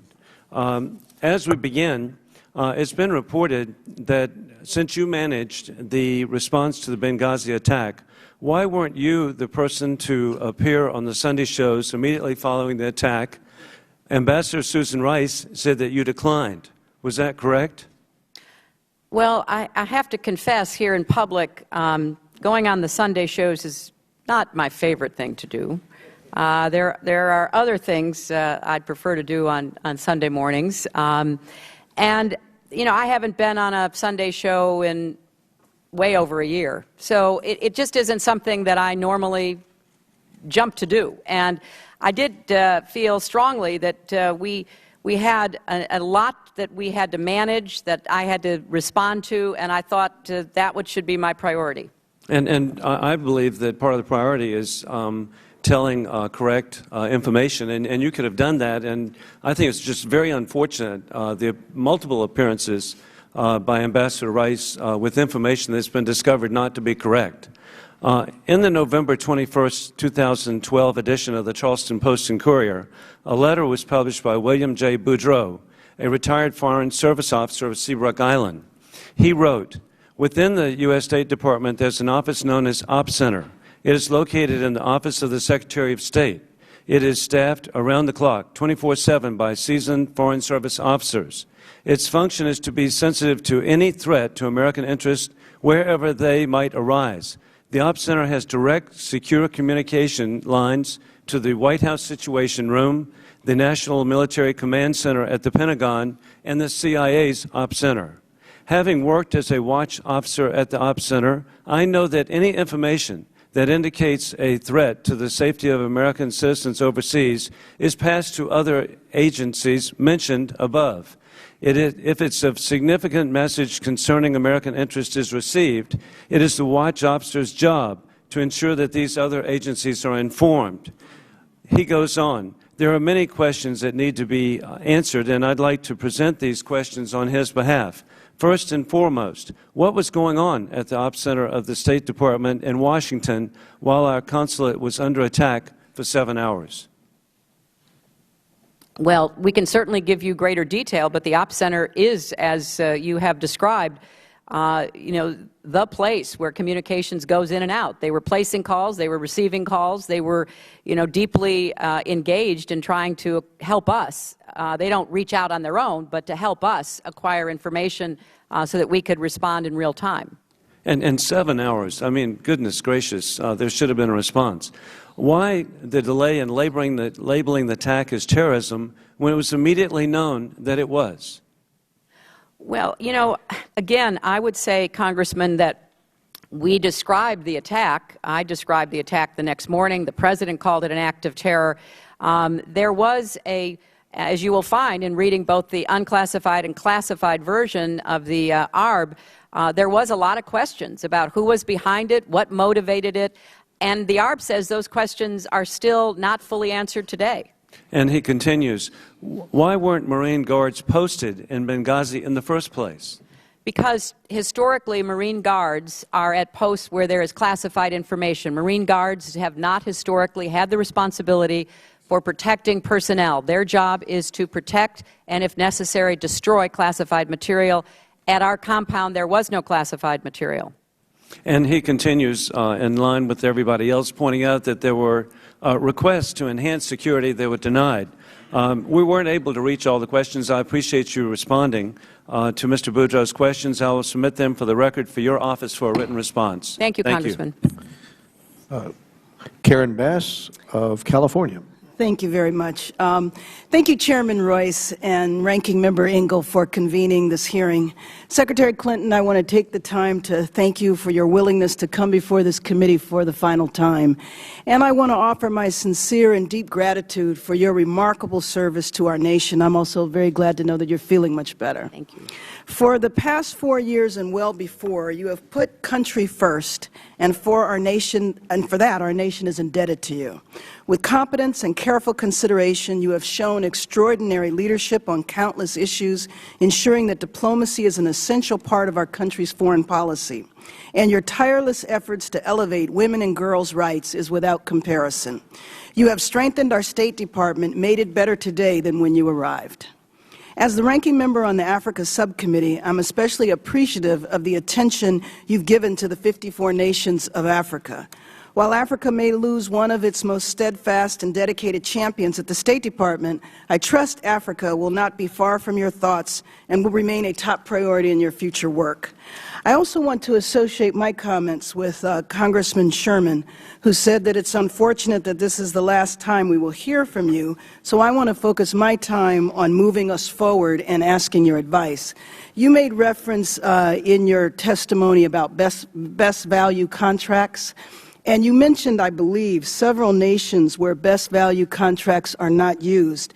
And in thinking about Africa and the instability in a number of nations in Northern Africa, Central Africa, Mali, what we're dealing with now, I want to know whether or not those nations are subject to those type of contracts and whether or not exemptions or waivers should be made. What should we do?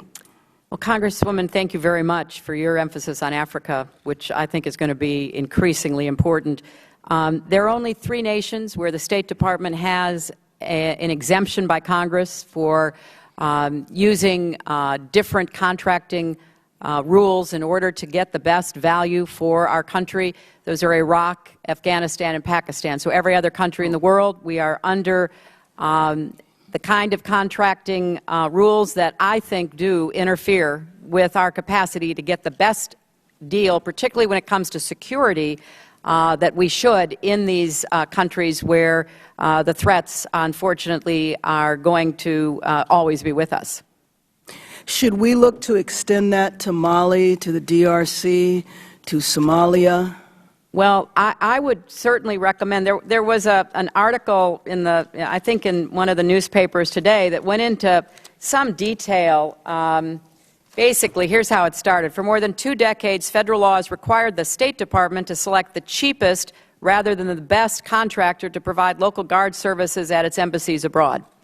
And, you know, there's that old saying, you get what you pay for. And this lowest price provision started off in 1990, but it has just stayed with us. And I would respectfully request that this committee take a hard look at it.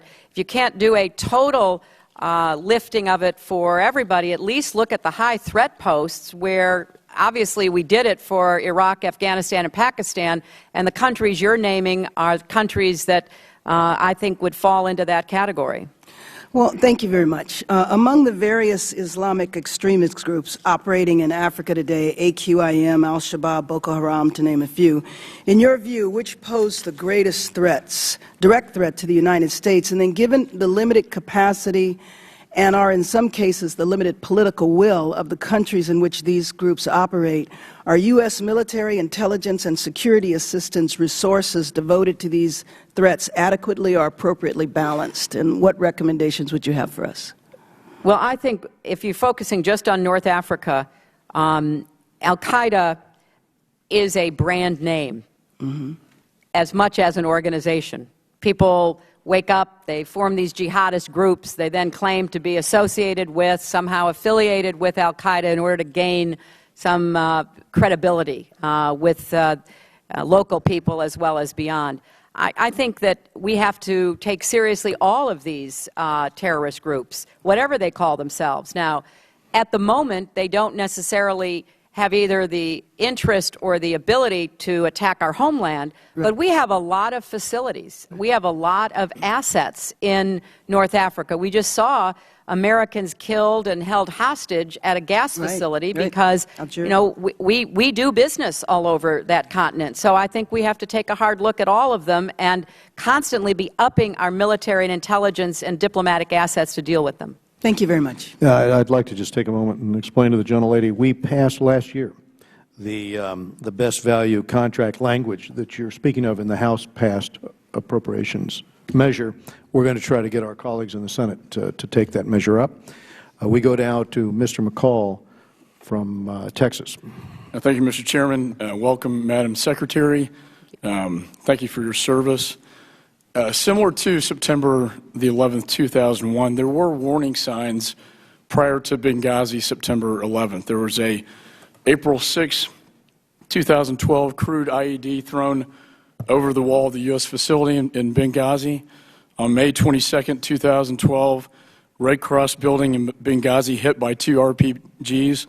The brigades of the imprisoned Blind Sheikh took responsibility for that attack. On June the 6th, 2012, U.S. Consulate in Benghazi was targeted by an IED attack that blew a hole in the perimeter wall. Again, the Blind Sheikh Brigade taking credit. And then on August 16th, we have this cable that's been widely reported, a classified State Department cable warning that the Benghazi Consulate could not withstand a coordinated attack. And the regional security officer believed our consulate could not be protected at an emergency meeting less than 1 month before the attack on 9/11. A contingency plan was supposedly drafted to move the operations to the CIA annex about a mile away from the compound. This cable is presumed to have been shared by senior staff. It was sent to your office. It was sent to the NSC. And even on September the 11th, the day Ambassador Stevens was killed, he personally warned about, quote, growing problems with security in Benghazi and growing frustration with security forces and the Libyan police. Were you aware of this cable, this August 16th cable? Congressman, that cable did not come to my attention. I have made it very clear that the security cables did not come to my attention or above the Assistant Secretary level where the ARB placed responsibility, whereas I think Ambassador Pickering said the rubber hit the road. Now, I think... Can I ask you a question? When were you aware of this cable? After the ARB began to, gather information and material, which of course who within your office did see this cable? I'm not aware of anyone within my office, within the Secretary's office, having seen the cable. Within the National Security Council? I have no information or awareness of anyone in the National Security Council having seen that cable. Was this cable a surprise to you? Congressman, it was very disappointing to me that the ARB concluded there were inadequacies and problems in the responsiveness of our team here in Washington to the security requests that were made by our team in Libya. And I was not aware of that going on. It was not brought to my attention, but obviously it's something we're fixing and intend to put into place protocols and systems to make sure it doesn't happen again. Well, I certainly hope so. I think when you have a United States ambassador personally warning about the situation over there, sending this cable to your office, well, if I could... 1.43 million cables a year come to the State Department. They are all addressed to me. They do not all come to me. They are sorted through the bureaucracy. Certainly somebody within your office should have seen this cable, in my judgment. Can I ask one last question? But I just want to clarify, as with regard to the security requests subsequent to the August 16th cable, our personnel in Libya had not submitted any additional security requests to Washington at the time of the September 11th attack. Now, there was an ongoing dialogue, as you know, between Libya and Washington. I think it is... Reclaim my time is very limited. An emergency meeting was held and a cable sent out on August 16th by the ambassador himself, warning of what could happen. And this cable went unnoticed by your office. That's the bottom line. That's how I see it. The facts as we have them, Congressman, and I will be happy to have people give you this in detail. The August 16th cable stated that security requests for Benghazi would be forthcoming. The RSO in Benghazi submitted to Tripoli a preliminary list of proposed security recommendations on August 23rd, but no requests were submitted to Washington before the attacks. Now, this sounds very complicated, and to some extent it is. We're trying to simplify it and avoid the kind of problems that I hope we can fix that. One last question. Why was he in Benghazi on September the 11th? I'm going to go now to Mr. William Keating. I'll submit that question in writing. That would be fine. We're going to go now to Mr. William Keating of Massachusetts. Thank you, Mr. Chairman. I must say that after the tragedy last September, one of the things that just moved me so much were the comments of the family members of one of the heroes who lost their lives, Glenn Doherty in Massachusetts. And I'm paraphrasing them, but they told people that they shouldn't lose sight over who was ultimately responsible for these deaths. An amazing statement, putting things into perspective here. And the other thing they mentioned was, do not lose sight of the causes that these men gave their lives for. And as a person who has advanced those causes, I want to thank you for your incredible service as Secretary of State. Now, one of the parts of the ARB report that is of great concern to me dealt with what they described as a culture of austerity in the State Department. And, Madam Secretary, can you take a few moments and expand on the ARB's finding on that subject and how it affects the State Department's ability to carry out crucial tasks, not just security, but all crucial tasks? Well, Congressman, that is what the ARB found. They found that there was a culture of husbanding resources, of being quite concerned about responding, even on security, as important as security is, because one never knows what the budget's going to be going forward. And we've had some ups and downs budgetary-wise going back, as I said, into prior administrations. But it is fair to say that many of the professionals in the State Department have really gotten used to worrying greatly that they'll give something to somebody and that will become an expectation that will then have to be taken away. And it did affect the security professionals' decisions according to the ARB. Yeah, these prioritizations, in my opinion, in this culture has to change. Yes. Not just for security reasons, but for our overall mission. And just quickly, too, you know, with the crisis in Mali and the insurgency there and the spreading jihadist threat in northern Africa and Maghreb and the Arabian Peninsula, you know, in that area, they're relatively technologically advanced. And there's threats that go along those lines that I'm concerned about in terms of cultural austerity there as well. Cyber threats and other security upgrades that are going to be vitally necessary. And I hope those kind of things are not lost as we review this situation. Can you just comment on what we need in that regard going forward and how much of a threat this may pose to us? Well, you mentioned a word that is rarely mentioned in these hearings, but I predict will be a major threat to us, and that's cyber. Because it's not only going to be nation states where we already are seeing cyber intrusions, both against our government and against our private sector, but increasingly non-state actors will have more capacity to disrupt, to hack into, to put out false information, to accuse the United States of things that can, you know, light fires before we can put them out. So, you know, I think it's important we have a really thoughtful, comprehensive review about the threats of today and the threats of tomorrow. And that will help guide the committee, it'll help guide the Senate and certainly the administration in working together to answer them. Thank you, and thank you, Madam Chairman. And I think I'm going to do something that hasn't been done yet. I'm going to yield back the rest of my time. We go now to Mr. Poe of Texas. Thank you, Mr. Chairman. Madam Secretary, thank you once again for your service to our country.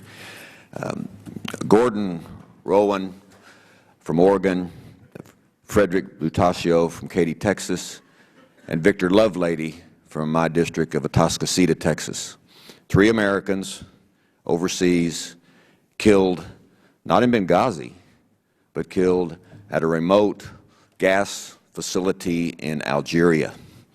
Killed, in my opinion, because they were Americans. Over the last weekend, myself and others have tried to get information. I will just say that there's too much, in my opinion, red tape from trying to get just basic information to the families as to what happened in a situation like that. I would hope that the State Department would look at that protocol and try to streamline it because people died. The Algerian government now reports, after they have captured some of the terrorists alive, some from claiming to be from Egypt. One says that after interrogation by the Algerian government, whatever that interrogation may entail, that there were Egyptians involved in the Benghazi attack, and that were at the attack on the gas plant in Algeria. At the time of the Benghazi attack, Ansar al-Sharia, the next day, terrorist group, as you know, they claimed responsibility for the attack. We probably don't know if the statements made by the Egyptian terrorists that was captured are true, if Egyptians were followed or were involved in that attack or not. It does seem to show that the whole region is very fluid, with different groups getting together, causing mischief throughout the entire region. As of today, several months later, after the attack in Benghazi, has, to your knowledge, any person been put currently in custody anywhere by any government for the responsibility or as a suspect involved in the Benghazi attack? Congressman, there is one potential suspect who has been placed under monitoring by the Tunisian government. There are other suspects that the FBI are both closely following and consulting with partner governments. I think based on my last conversation with Director Mueller, which was just a few days ago, he went to Libya, he went to Tunisia. He believes that the investigation is proceeding. I know that the FBI has been up on the Hill doing classified briefings with certain committees. I don't know about this committee, but I certainly hope that the FBI is able to investigate, identify, and hold responsible those who wage this attack against us. And I think that based on their work, they feel that they are pursuing some very positive leads. Okay. My understanding is the Tunisian person that was held in Tunisia was released by a judge there, and that person has been released. So basically, we don't really know at this point who did it. Well, Congressman, I confirmed with Director Mueller, who was just in Tunisia meeting with their high officials, that this person is basically under law enforcement surveillance and forbidden to leave Tunis. Director Mueller told me that that had been confirmed to him by the Tunisians. Right. Just very briefly, we don't know who. No one's been held accountable, charged with this offense. Before Gaddafi was taken out, my understanding is the nation of Qatar shipped in 18 shipments, 20,000 tons of weapons, machine guns, RPGs into the region to help different groups overthrow Omar Gaddafi. Did the United States give a wink and a nod to this? And I'd like a written answer to that, Mr. Chairman. Thank you. We'll go now to Mr. Cicilline from Rhode Island. Thank you, Mr. Chairman.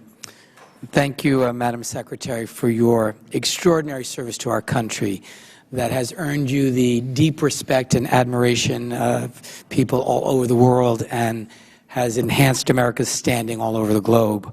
Your leadership on women's issues, LGBT equality, supporting emerging democracies, and enhancing American national security are too numerous to list. But I want to begin by thanking you for all of your hard work and everything you have done in service of our country.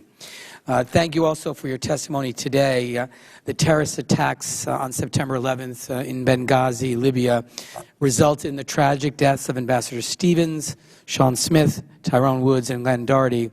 And these are constant reminders of the dangerous work that our diplomats engage in every single day all throughout the world. And while we cannot eliminate all risks, it's our duty to enact protocols and policies that will reduce these risks and to provide all the resources and support necessary to help mitigate and manage those risks. With that in mind, I hope my colleagues will consider the Accountability Review Board, which you, Madam Secretary, convened, and it calls for, and I quote, a more serious and sustained commitment from Congress to support State Department needs, end quote. This is particularly important given the implications that the looming sequester as well as potential government shutdown would have on our diplomatic security, especially in high-risk posts.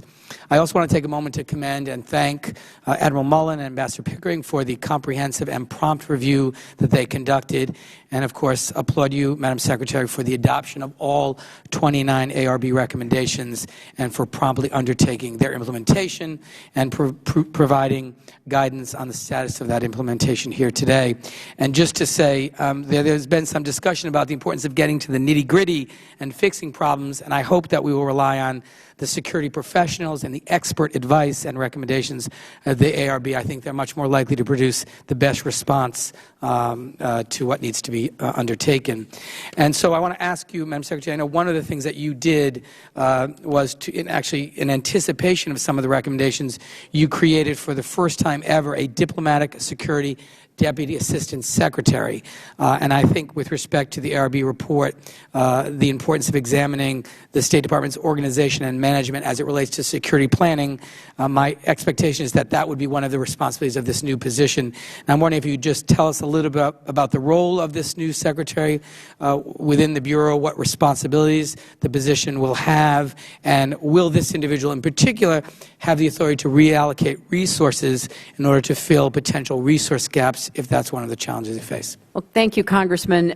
This is a Deputy Assistant Secretary for high-threat posts. I want one person held accountable, looking at these high-threat posts, talking to our military and intelligence partners, being a voice at the table, not just for all 275 posts, but really zeroing in on a real-time, constant evaluation about what our high-threat posts need. But in addition to that, we're going to continue our work with the Defense Department and the interagency security assessment threats. I'm also, for the first time, elevating a lot of these security issues for high-threat posts to the secretarial level because it hasn't been there before, and I think given what we've experienced, it needs to be. We're also looking for the transfer authority to add to our Marine security guards, our construction, and our diplomatic security. We're enhancing the training for everyone. We're taking a hard look at another problem that the ARB pointed out, and that was our temporary duty assignments. You know, very often, given especially the experiences we've had in Iraq and Afghanistan, and to a lesser extent in some other large posts, we have a lot of our most experienced diplomatic security people going there. I mean, you know, in the 2 times we've had serious assaults on our embassy in Kabul. Kabul is fortified. Kabul has the ISAF troops across the street. As they draw down, we have to recognize that the danger is not going to leave with our ISAF military. So we have to take a hard look at all of this, and we have to embed that responsibility in this new experienced Deputy Assistant Secretary to do that. Thank you, Madam Secretary. I yield back, Mr. Chairman. Matt Salmon of Arizona. Thank you, Madam Secretary. I appreciate your desire to come before our committee today to testify and answer questions to help us make the changes necessary to ensure the safety of all of our Foreign Service officers, but particularly those who are making the heavy sacrifice of servicing in high-threat regions. But I've got to say that I am troubled by what seems to be this administration's pattern of misleading the American people and failing to hold decision-makers accountable. From Operation Fast and Furious, where Attorney General Eric Holder has repeatedly misled the American people and Congress about an intentional international gun-walking scheme, to UN Secretary Susan Rice, who on 5 separate occasions went before the American people days after the attacks on Benghazi talking about a demonstration at a facility that never happened. It was not even suggested in any of the reports and information coming from Benghazi. Now, I know the purpose of this hearing is to find out how to ensure another Benghazi never happens again. I'd hope that we would all include the aftermath of the tragedy as well. How do we make sure that such gross mispresentations of attacks on Americans never happen again? A couple of other questions. I know you've put the 4 individuals identified as culpable by the Accountability Review Board on administrative leave. What do you anticipate will be the final resolution of their status with the Department? And the Accountability Review Board did not identify any individuals above the Assistant Secretary level as accountable for the security failures at the Benghazi mission. Now, you've said that the numerous cables requesting and begging for additional security resources sent by Ambassador Chris Stevens were never seen by state officials above Assistant Secretary Eric Boswell or Deputy Assistant Secretary Charlene Lamb. I know you care very deeply about the people that work with you in the Department. So given the fact that your testimony is that you never saw any of these multiple requests and nobody above Assistant Secretary level saw these requests, doesn't that give you some concerns about the flow of information within the Department and maybe some of your underlings' ability to prioritize and get to your attention serious issues? You said that you get hundreds of thousands of cables all the time, and these cables directly to you I understand that you don't read them all, and nor do you have the time to do that. But I would think that within the department, you would have people that work for you that are able to prioritize and get to you the ones that are more serious in nature, and especially when somebody's security is on the line. Finally, President Truman had a placard on his desk that said, "The buck stops here." I know that you've taken responsibility, and I applaud you for that.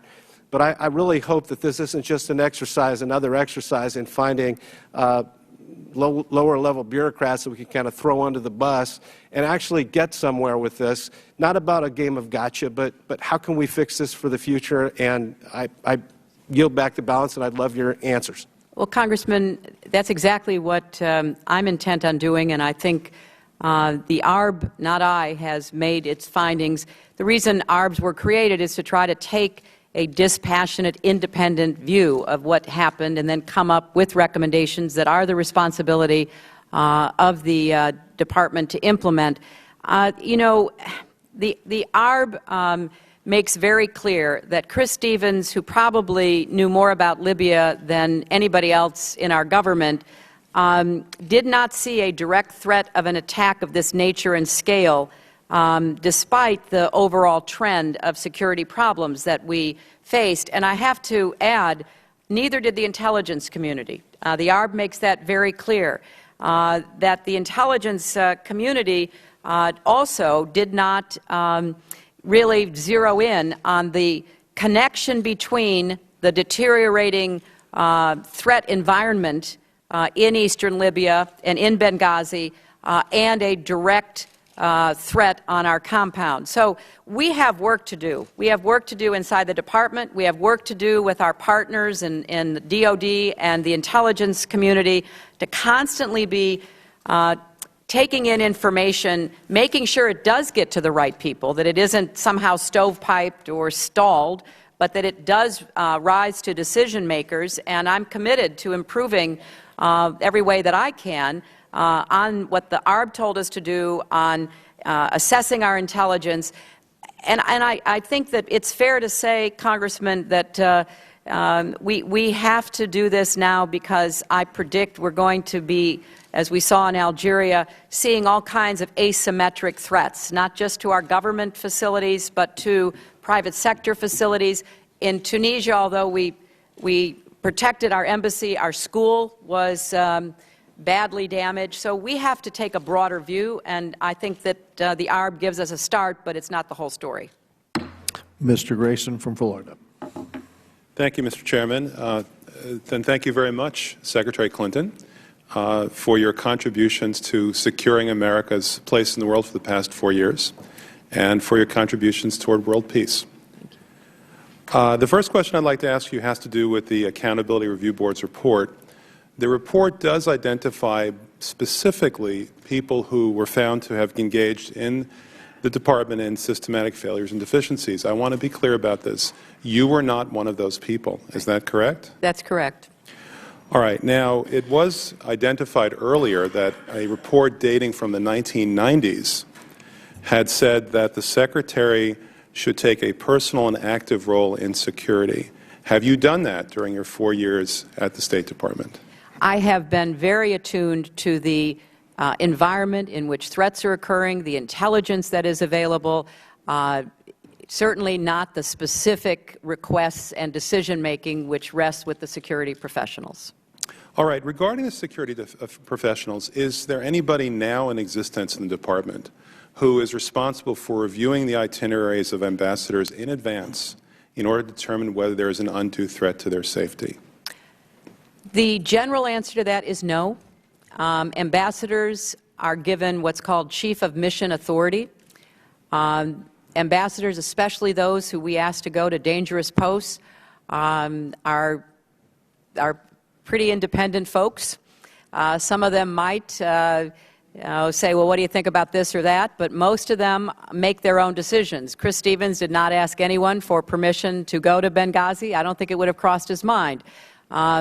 Robert Ford, who served as our ambassador to Syria, went out on numerous occasions to talk to the opposition before we pulled him out of Damascus.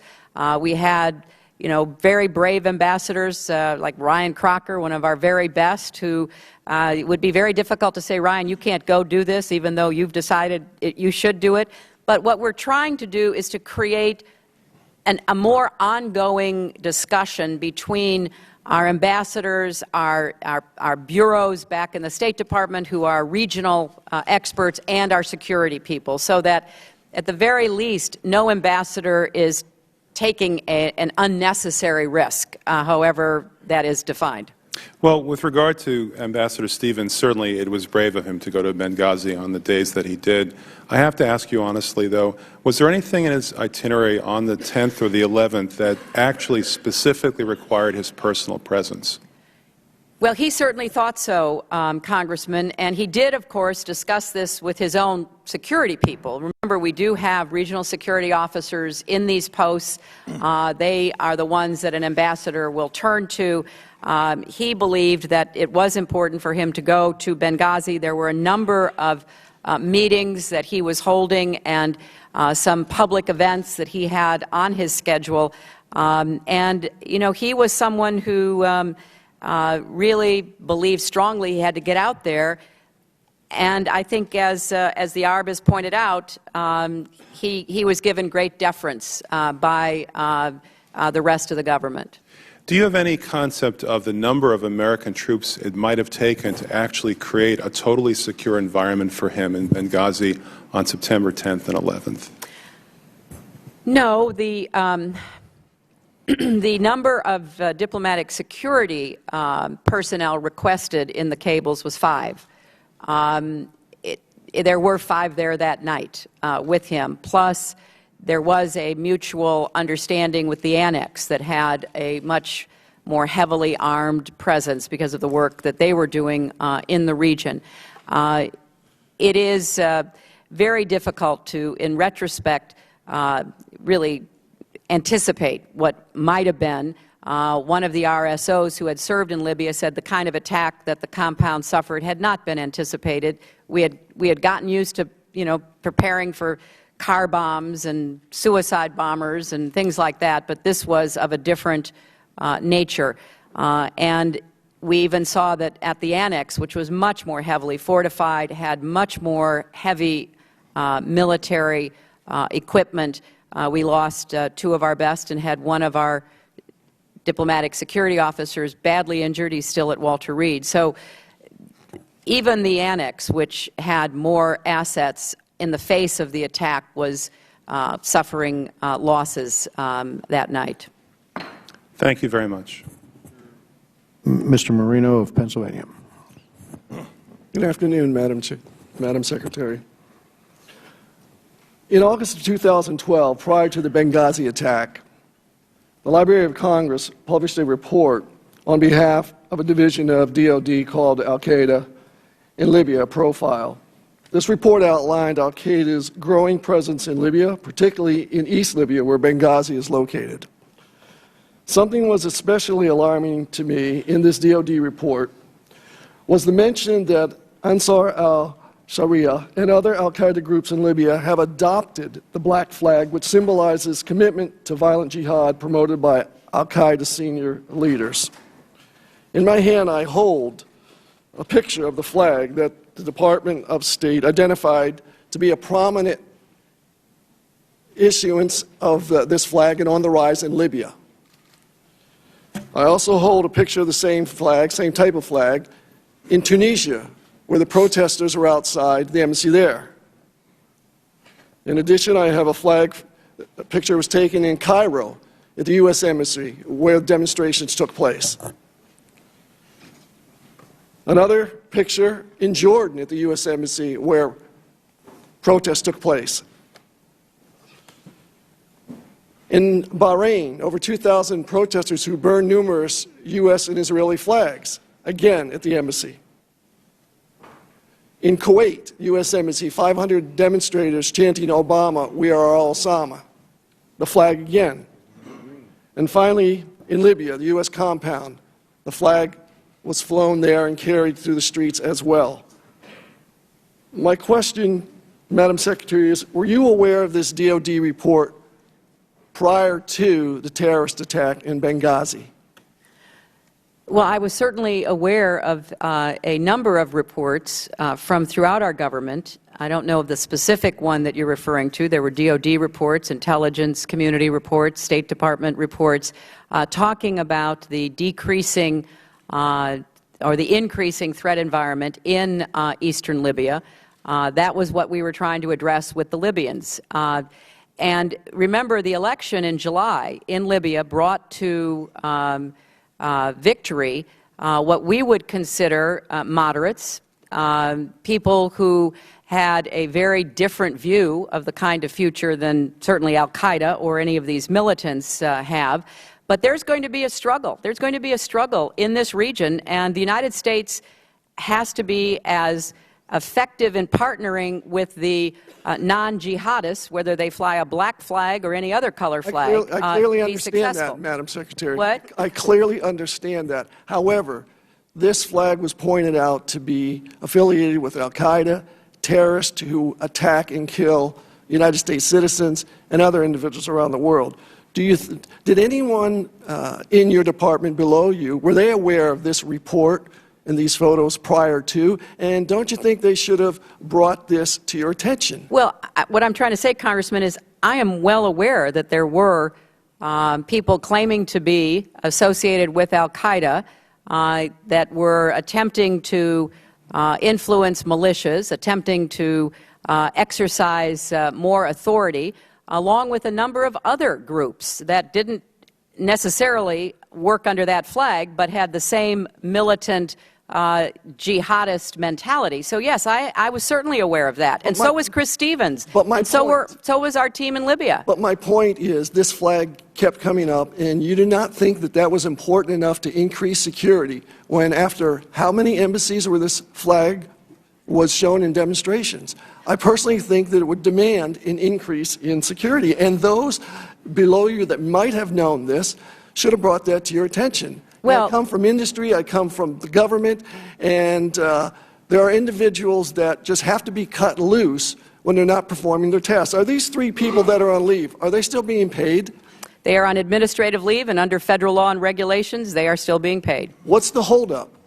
Because there are regulations and law that has to be followed. What's the holdup from a management perspective of saying, you 3 let me down, this should have been brought to my attention, I no longer need your services? Well, Congressman, I'd be happy to give you an answer, because personnel discussions are not appropriate for public settings. But we have taken every step that was available, and we will continue to do so, and we are looking for additional authority. But to just finish up on the point you made, we had good security at all of those embassies other than in Tunisia because of the newness of the government, and then when they were asked to respond, they did. Because I go back to the point that was made on the other side of the aisle, we are dependent on host government support, and where it doesn't exist, unless we invade and unless we have a big military presence in a country, we are doing the best we can with our diplomatic security and private security guards and any other help we can get. Mr. Vargas of California. Thank you very much, Mr. Chairman, for the opportunity. And thank you very much, Madam Secretary, for being here. I also want to thank you for the excellent work that you've done not only here in the United States but across the world. I have to say that because it's true, one. And secondly, I don't think that my wife, my 16-year-old daughter, or my 9-year-old daughter, she'd probably even turn on me and wouldn't let me in the house if I didn't say that. You are a hero to many, especially women, and you seem to bring out these deep aspirations that they have in ways that I've never seen anyone do before. So again, thank you for your service. When I was reading the information here, it brought back to mind another assassination, murder. I was a Jesuit for 5 years, and I spent some time in El Salvador. And in 1989, there was an assassination of Father Ignacio Yacuria, Father Segundo Montes, Father Ignacio Martín Barro, Father Juan Ramón Moreno, Father Armando Lopez, Father Joaquín Lopez and Lopez, and also the housekeeper, Mrs. Elba Ramos, and her young daughter. She was 15-year-old Selena Ramos. I knew them because I worked with them Segundo Montes was my superior. And I know the pain that I felt when I heard that they died. I had left the Jesuits by then. And so I know that as you being the superior of the people who died, I'm sure felt the same way. And that's why I am glad that we brought up the names here today. I think it is important to mention the names, Ambassador Christopher Stevens, Mr. Sean Smith, Mr. Tyrone Woods, Mr. Glenn Doherty, because many of us who have faith believe that they didn't die in vain. And that's why I'm very proud that you're here bravely standing before us, trying to figure out what to do. And one of the things that did trouble me as I read this was the reliance that we have on local security. That's the part that didn't make sense to me. I come from San Diego. We have the Marine Corps there. We have the Navy. We have incredibly good security and service people. Why don't we rely more on them? Well, that's an excellent question, and you brought back some very sad memories in talking about the losses that occurred in El Salvador.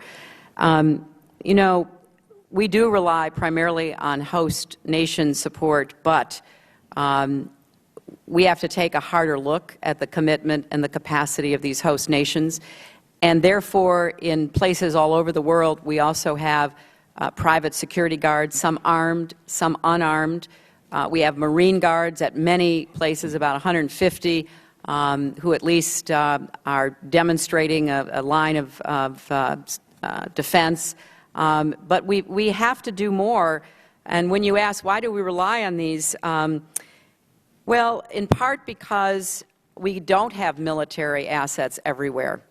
If you look at the statements, particularly by Admiral Mullen, who was our chairman of our Joint Chiefs, he basically said, look, we have to work together more closely between state and DOD, but it's unrealistic, in his words, to tether our military to every high-risk post. So part of what we're trying to struggle through with is how do we make our facilities as secure as possible without turning them into fortresses, because our diplomats are not soldiers.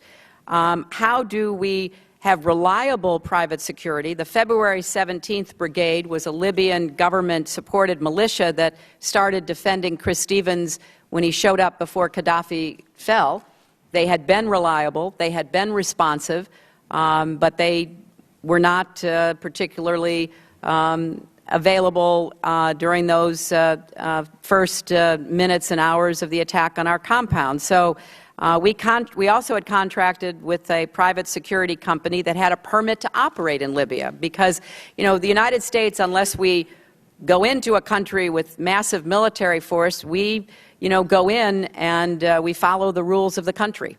And we had to get a security force that had a permit from the Libyan government. So these are all issues that are being looked at so that we try to fill the gaps that have been identified. Well, thank you. And the last thing I would just correct that you said earlier, that we haven't done enough promoting ourselves around the country, the world. I think you have.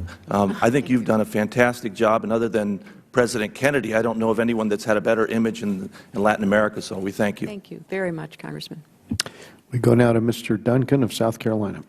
Thank you, Mr. Chairman and Madam Secretary. Let me just tell you, Americans are frustrated. They're frustrated over the handling of Benghazi, what happened when 4 Americans died there. They're frustrated, and sometimes they're downright angry about being, what they think, being misled about what really happened there. Being told that this was a protest over a video, not just for a couple of days, but for weeks on end.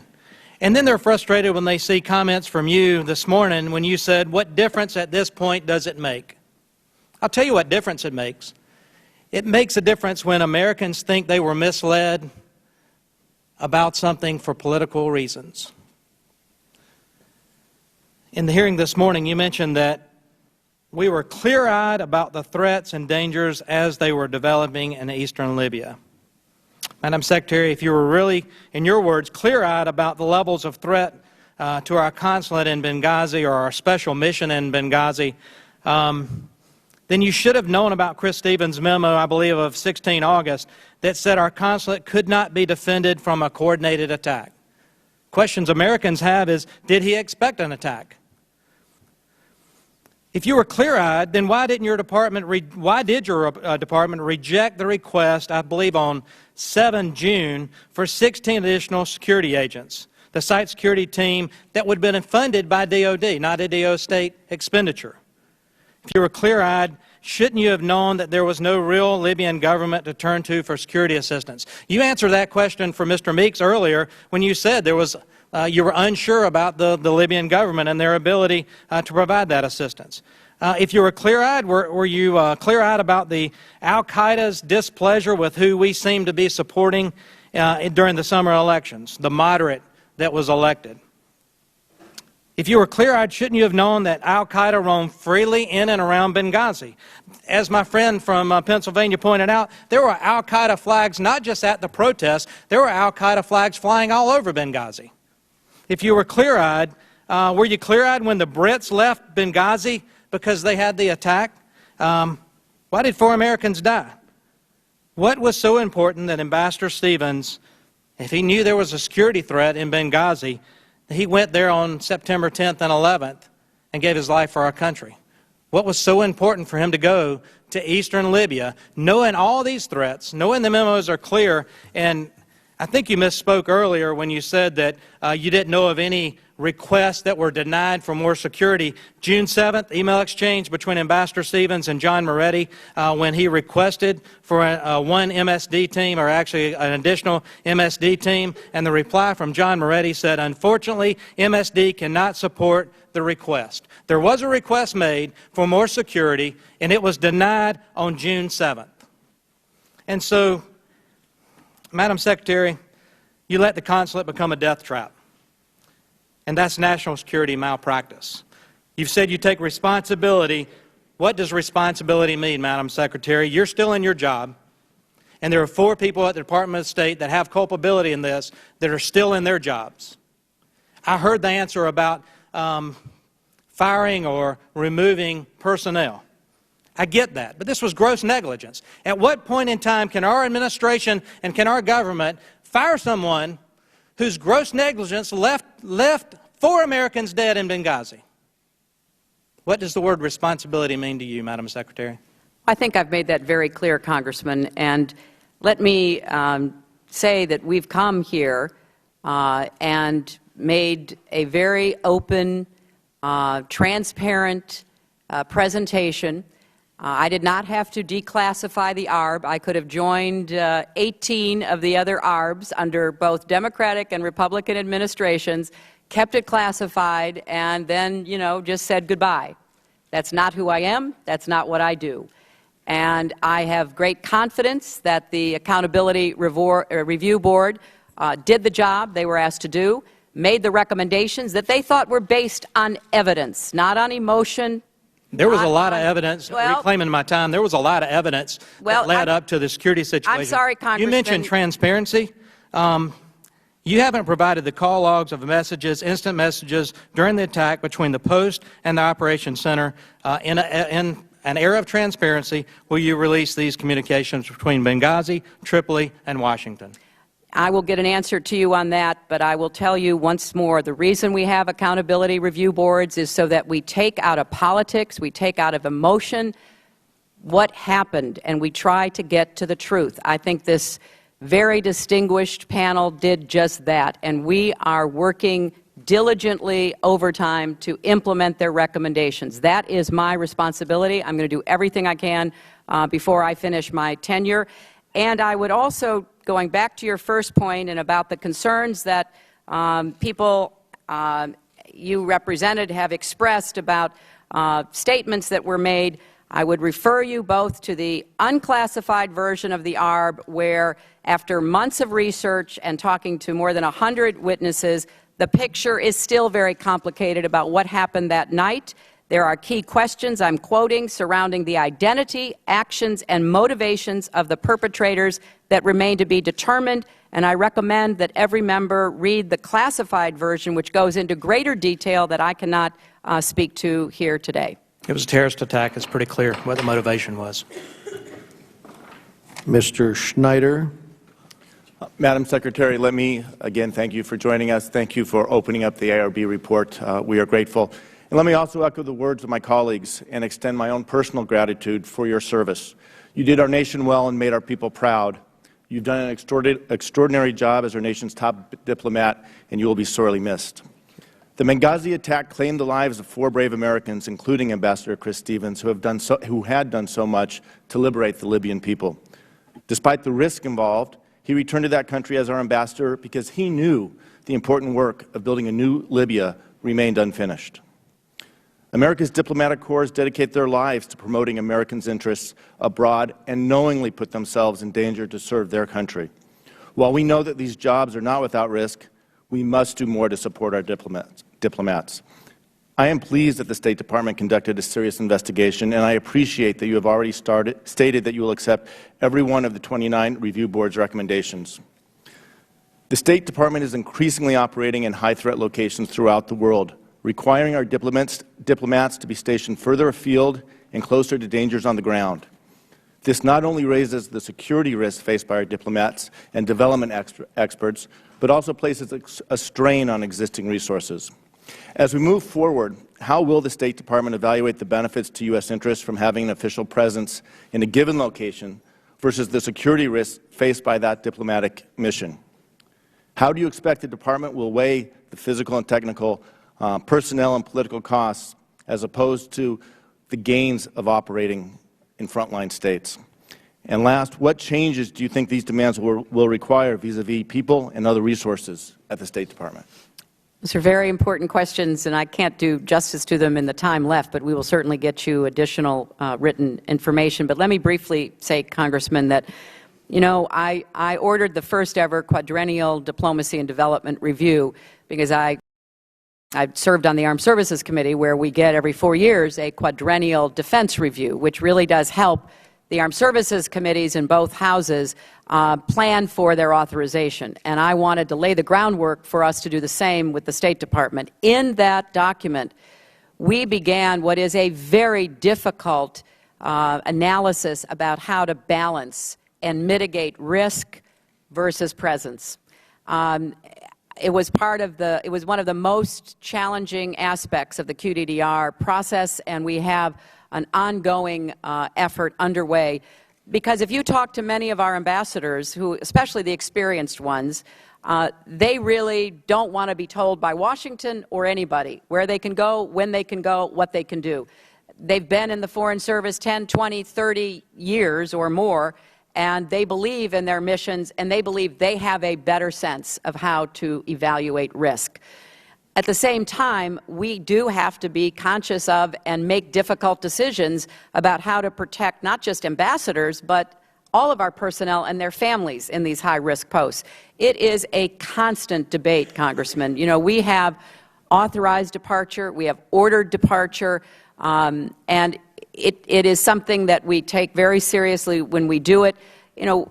When we left Benghazi on the night of 11th, 12th, there were others still there. The Italians were there, the Turks were there, the Italians have just left. I mean, people evaluate risk over time, and I think it's important to do what we can to minimize it. Some of that will be done by technology, some of that will be done by hard security, and some of that will be done by what we call soft power. But trying to get the balance right is very difficult. As we look forward, the steps taken, how do we ensure we'll be in new places, we're going to face new challenges. How do we make sure that we're able to provide the resources to these high-threat, high-risk posts? Very, very difficult. That's going to be a question of new, streamlined processes and protocols, sufficient security, both hard and soft, and resources. And we just have to ask you, based on our best assessment about what we need to do our jobs. And sometimes, you've got a budget process and nobody has predicted that you're going to have a revolution against Gaddafi. And then you've got to scramble. How do you get somebody into Benghazi? How do you figure out what to do in Tripoli? And there are, I could go down the line and tell you 10 or 20 of those examples that we live with every day. So it's more of an art than a science, to be honest, because as of now, we don't have, hard parameters, but we're trying to develop the best we can. Thank you. Madam Secretary, I understand that you have a meeting at the White House, but have agreed to stay so that members can have a few more questions. We will end by 5, and we really appreciate that. We want to go to Mr. Kinzinger of Illinois. Well, thank you, Mr. Chairman, Madam Secretary. Thank you for staying.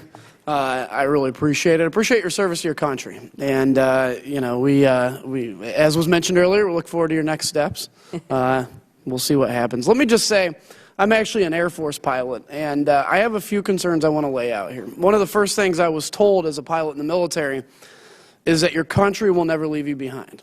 If you find yourself down in enemy lines, rest assured your country will move heaven and earth to come get you. If you find yourself in armed conflict, rest assured your country will do everything in its power to come save you from that armed conflict. Now, as the representative of the administration here, I have to ask you this. From the initial attack to the second attack, there was a lull of 7 hours. Now, I'm going to say this. I was one of a handful of Republicans to vote to support the President's position in Libya. I think we did the right thing there. But I did it with the knowledge that we would have the military forces in place to be able to rescue any personnel in a tough situation. In that intervening 7 hours, military assets, to what we know, what we can talk about, were not put in place. Aviano Air Base is 1,044 miles from Benghazi. Aviano Air Base is an F-16 base. Airplanes could have been put in the air after being fueled, even if they didn't have missiles on them, and there can be nonviolent things that F-16s can do to disperse crowds that I know of well. So that's a concern. Originally, also, when you briefed us, I remember, and this has been, I know, hammered, and it's been hammered a little bit, but when you briefed us, you said unequivocally this was a result of the video. And I remember, in fact, you got pretty upset about it when somebody suggested that this was a terrorist attack. This was our briefing that we had. But we find out now it wasn't. We find out now that it wasn't the video, it was this terrorist attack. When we come talk about the issue of the drone and the surveillance overhead, if there was, in fact, a drone overhead, I would assume that there would be a link in which you could watch what is going on live, or else maybe somebody under you was able to see what was going on live, or else that link was down. And another question I have, when it comes to I watched your testimony in the Senate, and you said, you know, part of the reason we had a little bit of a delay in understanding what was going on, we did not have immediate access to the security cameras, the security footage. But yet at the same time, you had mortars being reported as being fired on security personnel. If I would hear that mortars are being fired, I would immediately assume, regardless of whether I could see what's going on overhead, regardless of if I could see the security footage, that this is more than a spontaneous demonstration. The other question I have, too, I'm laying a few out for you. The FES team, the Foreign Response Team, was that your decision not to deploy that right away? Was that an issue of logistics? Where does that come from? And the final thing I want to say is this. As, again, a believer, which I think you believe, that we are in a time where it is very important for American leadership to be out in front to prevent a resurgence of jihadist activity, of al-Qaeda activity. I'm worried about the strategy of leading from behind. If the United States ambassador in Libya, and I say this respectfully, can't get a message forward to the Secretary of State about his concern about security in one of the most hot zones in the world, I worry about a lead from behind strategy. And if we have no assets on alert that can respond in a 7-hour lull in 2 different attacks in the most hot spot, one of the most hot spots in the country, in the world, on 9/11, on the anniversary, is the lead from behind strategy failing? Because I really want American leadership to be strong. I believe in freedom, and I believe we're the people that are going to be able to take freedom around the globe. With that, I'll give you the remaining minute, and I thank you for your generosity. And I thank you for your service, Congressman, both in the Air Force and here. There was a lot packed into that. Let me see what I can cover quickly, and then we'll get the rest to you in writing. DOD took every action it could take, starting from the time that the President directed Secretary Panetta and Chairman Dempsey to do so. Again, I turn to the ARB because that's, to me, a much more factually based finding. The Board found no evidence of any undue delays in decision-making or denial of support from Washington or from military combatant commanders. Quite the contrary, the safe evacuation of all U.S. government personnel from Benghazi 12 hours after the initial attack and subsequently to Ramstein was the result of exceptional U.S. government coordination and military response and helped save the lives of 2 severely wounded Americans. Now, having said that, I think it's very important we do more to coordinate with DOD along the lines of what you're talking about, because who knows what's going to be facing us in the next months and years. With respect to the video, I did not say that it was video for that it was about the video for Libya. It certainly was for many of the other places where we were watching these disturbances. Now, with respect to predator feed or video of the attack, we could not see that at the State Department. There was no access to that. At no time did I have a live feed of the attack, not from any system in our compound and not from the annex, nor from any UAV. There's been confusion, understandably, because we did talk a lot about the surveillance camera video that eventually got to us.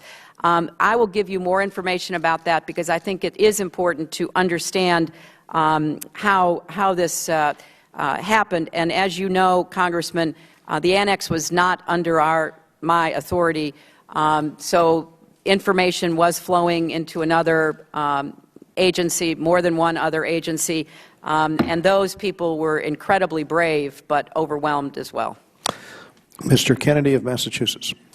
Thank you, Mr. Chairman, Mr. Ranking Member, and Madam Secretary, thank you for what I can only describe as a truly exemplary career in public service and a dedication to public service. And I look forward to what the future holds for you as well. I have 2 broad-based questions for you, if I can, Madam Secretary.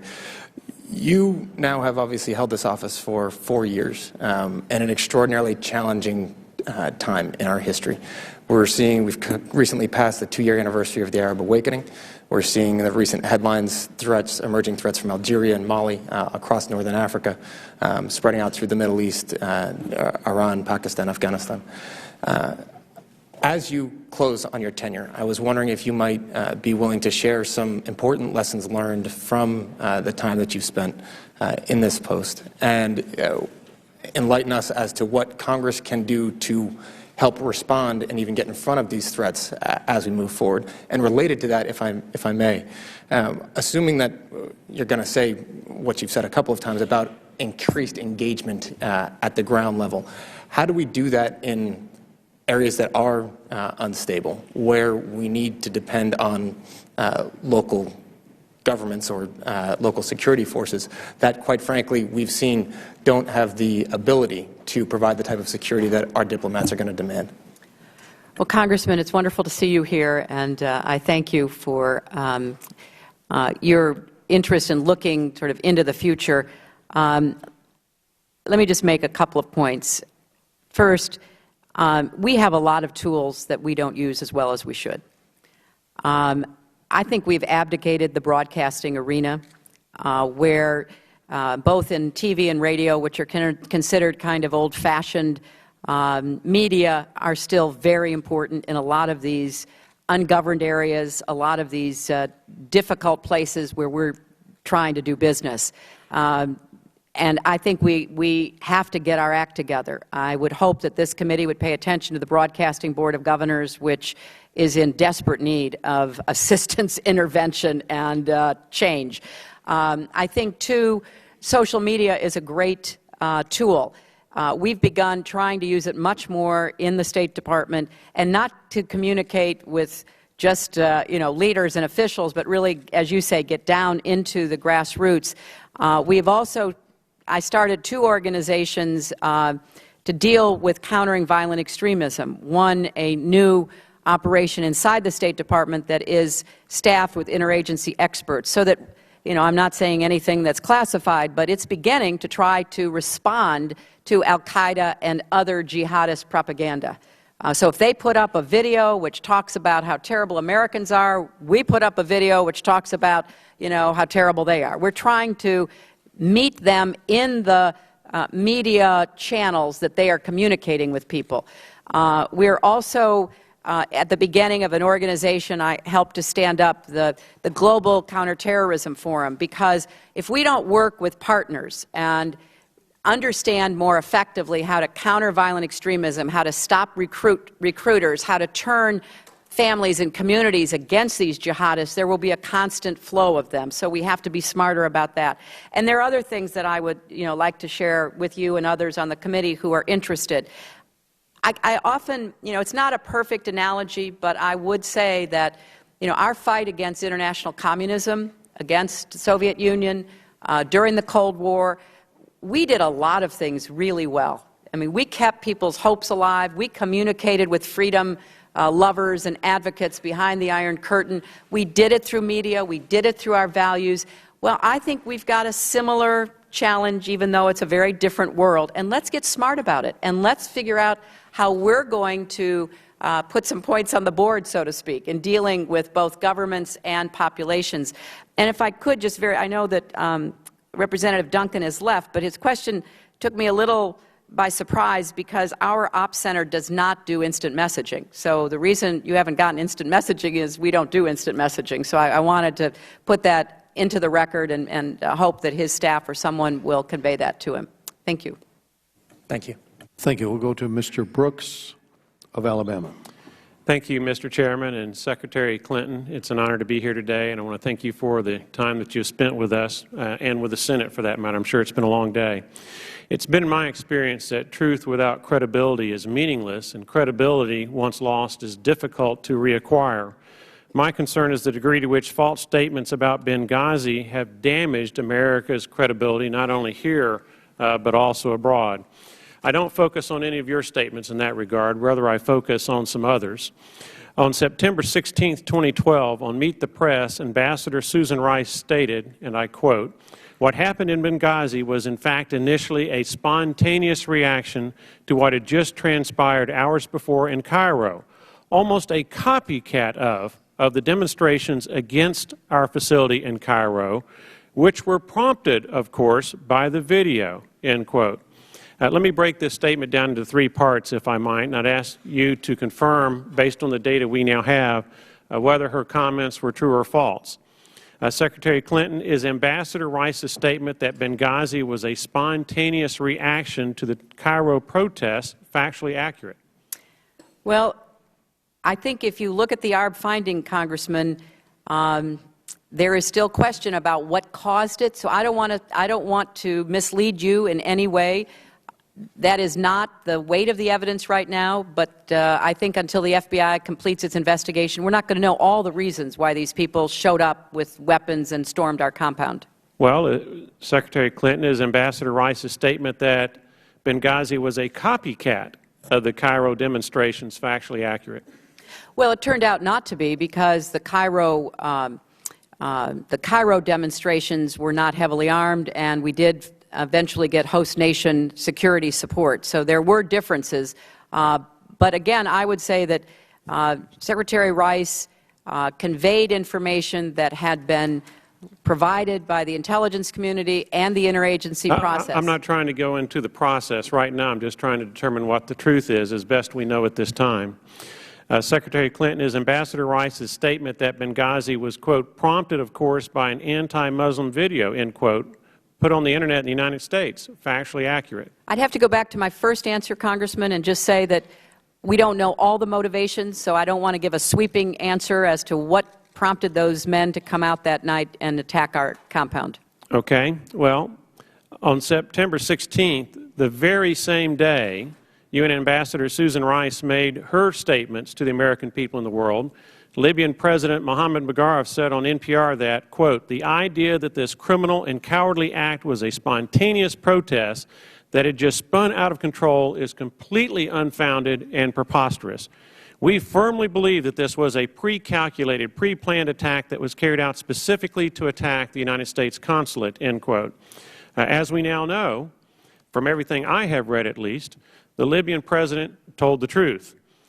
Contrast that with the statements by Ambassador Rice to the United Nations. It forces one to wonder whether Libya's intelligence was that much better than America's on September the 16th, or whether Libyan leaders were that much more willing to be candid or to avoid misstatements. Secretary Clinton, what evidence was there that was so compelling that it caused the White House, through Ambassador Susan Rice, to make these representations about spontaneous protests, anti-Muslim videos and the like, despite evidence and statements of Libya's own president to the contrary? She's going to make these statements, an affirmative act on her part. Where was the compelling evidence and what was it? Well, Congressman, I was not involved in the so-called talking points process. My understanding is it was a typical process trying to get to the best information available. It was an intelligence product.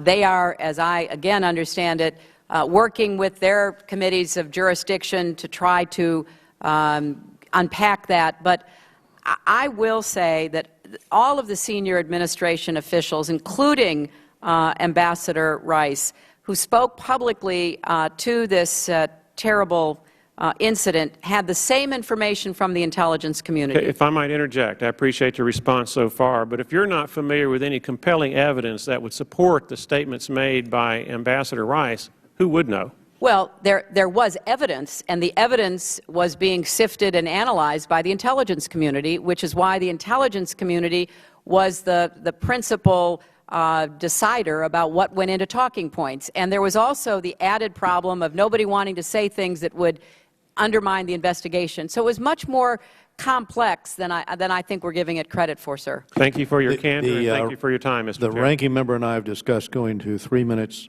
per question from here on out, and without objection, that's what we will do. Let's go to Mr. Barra from California. Secretary Clinton, thank you for appearing before the committee today. As a new member of Congress, I think I speak for all the freshmen that we're not going to get much time to serve with you, but we hope in a few years we'll get that chance to serve again. Thank you. From my perspective, the tragedy in Benghazi was the loss of 4 American patriots. That loss was felt pretty deeply in Northern California, particularly around Ambassador Chris Stevens. His family had deep roots in our community. The best way for us to honor their memory and their service is to do our utmost to make sure the lessons of Benghazi and do everything that we can to honor and protect our men and women around the world, in an increasingly dangerous situation. You've been very forthright today and forthcoming with information. We truly appreciate that. Much has been made today about the flow of information, but I want to quote former Chairman of the Joint Chiefs of Staff, Admiral Mike Mullen, who said after the ARB was issued, "As someone who's run large organizations and the Secretary of State has been very clear about taking responsibility here, it was, from my perspective, not reasonable in terms of having a specific level of knowledge that was very specifically resident in her staff, and over time certainly didn't bring that to her attention." That was Admiral Mike Mullen. Secretary, how many cables did you say arrive every year to the State Department? 1.4 million. Can you tell me how long it takes you to read 1.4 million cables? Well, if I'd ever tried to read 1.4 million cables, I don't think I'd be sitting here today. I'd probably be, collapsed somewhere.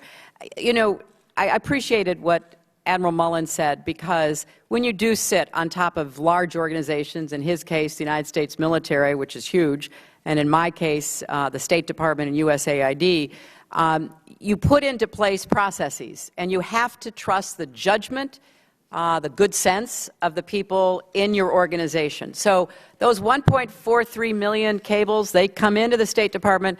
The tradition is they're all addressed to me, but, the vast, vast majority are funneled through these processes to get to the right people who are expected to take the right actions. And 99.9% of the time, people do. I want to reiterate that. It's an incredible organization with dedicated people, particularly our security professionals who have stopped so many attacks, protected so many people. But occasionally we see a serious problem like we have seen here, and that's what we're trying to fix. Well, thank you for your candor. Thank you, sir. Mr. Tom Cotton of Arkansas. Good afternoon, Madam Secretary. Thank you for coming. We're all here very happy to have you here, very happy for your recovery. I know I bring greetings from many of our mutual friends in Arkansas. Some of our peers on the other side have expressed their ambitions for your future. I would like to say that I just wish you'd won the Democratic primary in 2008. I did pretty well in Arkansas. You did. You said on September 21st that we will not rest until we have tracked down and brought to justice the terrorists who murdered the 4 Americans at Benghazi. Yes, sir. Earlier today, you said, I certainly hope the FBI is able to investigate, identify, and hold those responsible. Does the difference in those two statements reflect any concern on your part of the progress of that investigation? Well, Congressman, first, congratulations, and Thank it's you. good to see you here. No, it does not, but I am conscious of the fact that talking about FBI investigations is something you have to be extremely careful about for obvious reasons. I think it's clear, or I hope it's clear, that President Obama, when he says we're going to bring people to justice, even if it takes some time, he means what he says. Obviously, the FBI is conducting an investigation. What actions are taken will be determined in the future. What is the United States government's position on the role of al-Qaeda in the Islamic Maghreb in the attacks at Benghazi? Again, I'm not going to prejudge what the FBI determines. We know that there are al-Qaeda related organizations, as we saw from the pictures that were held up throughout the region, including in eastern Libya. We know that people, like we saw with the recent attacks in Algeria, like to associate themselves with al-Qaeda, but we've got to be careful about what that means. Core al-Qaeda has been severely depleted coming out of Afghanistan and Pakistan. What we're dealing with now is the jihadists who have been associated with al-Qaeda, who have gained, unfortunately, very serious combat experience, coming back to the countries that they left in order to go wage jihad in Central Asia. So whether they call themselves al-Qaeda or Boko Haram or Ansar al-Sharia, they are all part of the same global jihadist movement, and there may be differences between them, but their goals are unfortunately similar and pose threats to us and our partners. Both the chairman and Mr. Poe have referenced a Tunisian suspect who's been released. I believe that's Mr. Ali Harzai. Right. On January 8th. That was reported in the New York Times. Do you find it distressing that the Tunisian government has released that gentleman in light of the hundreds of millions of dollars of aid we've given them over the last 2 years?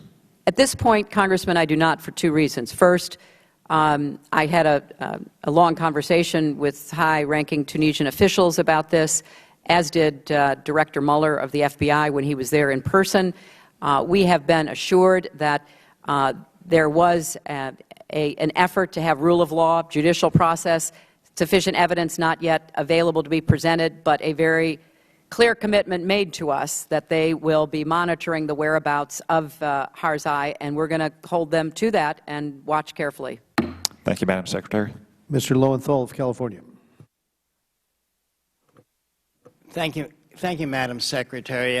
First, I also want to compliment you on your exemplary service, but more than that, I really want to say how much I've appreciated your openness, your thoughtfulness today, your transparency. And what I'm struck with in this hearing is a greater appreciation of the courage of State Department personnel in being. I think we are left with that understanding of just how courageous the personnel have been in taking on assignments that in the past never had been taken on before. And you've ably, I think, presented to us why that is important, why it's important for emerging democracies that we be there. My question is very similar to the one of Congressman Schneider's, and that was, how do you make that analysis between risk and presence? What are some of the obstacles in making that? How do we move forward with that, and how does the Congress understand some of those, that kind of balance? Well, this is my ongoing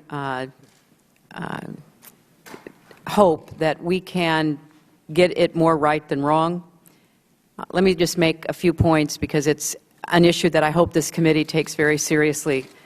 First of all, you've got to remember that when we talk about the State Department and diplomatic facilities, that covers, we are the umbrella for so many other agencies in our government.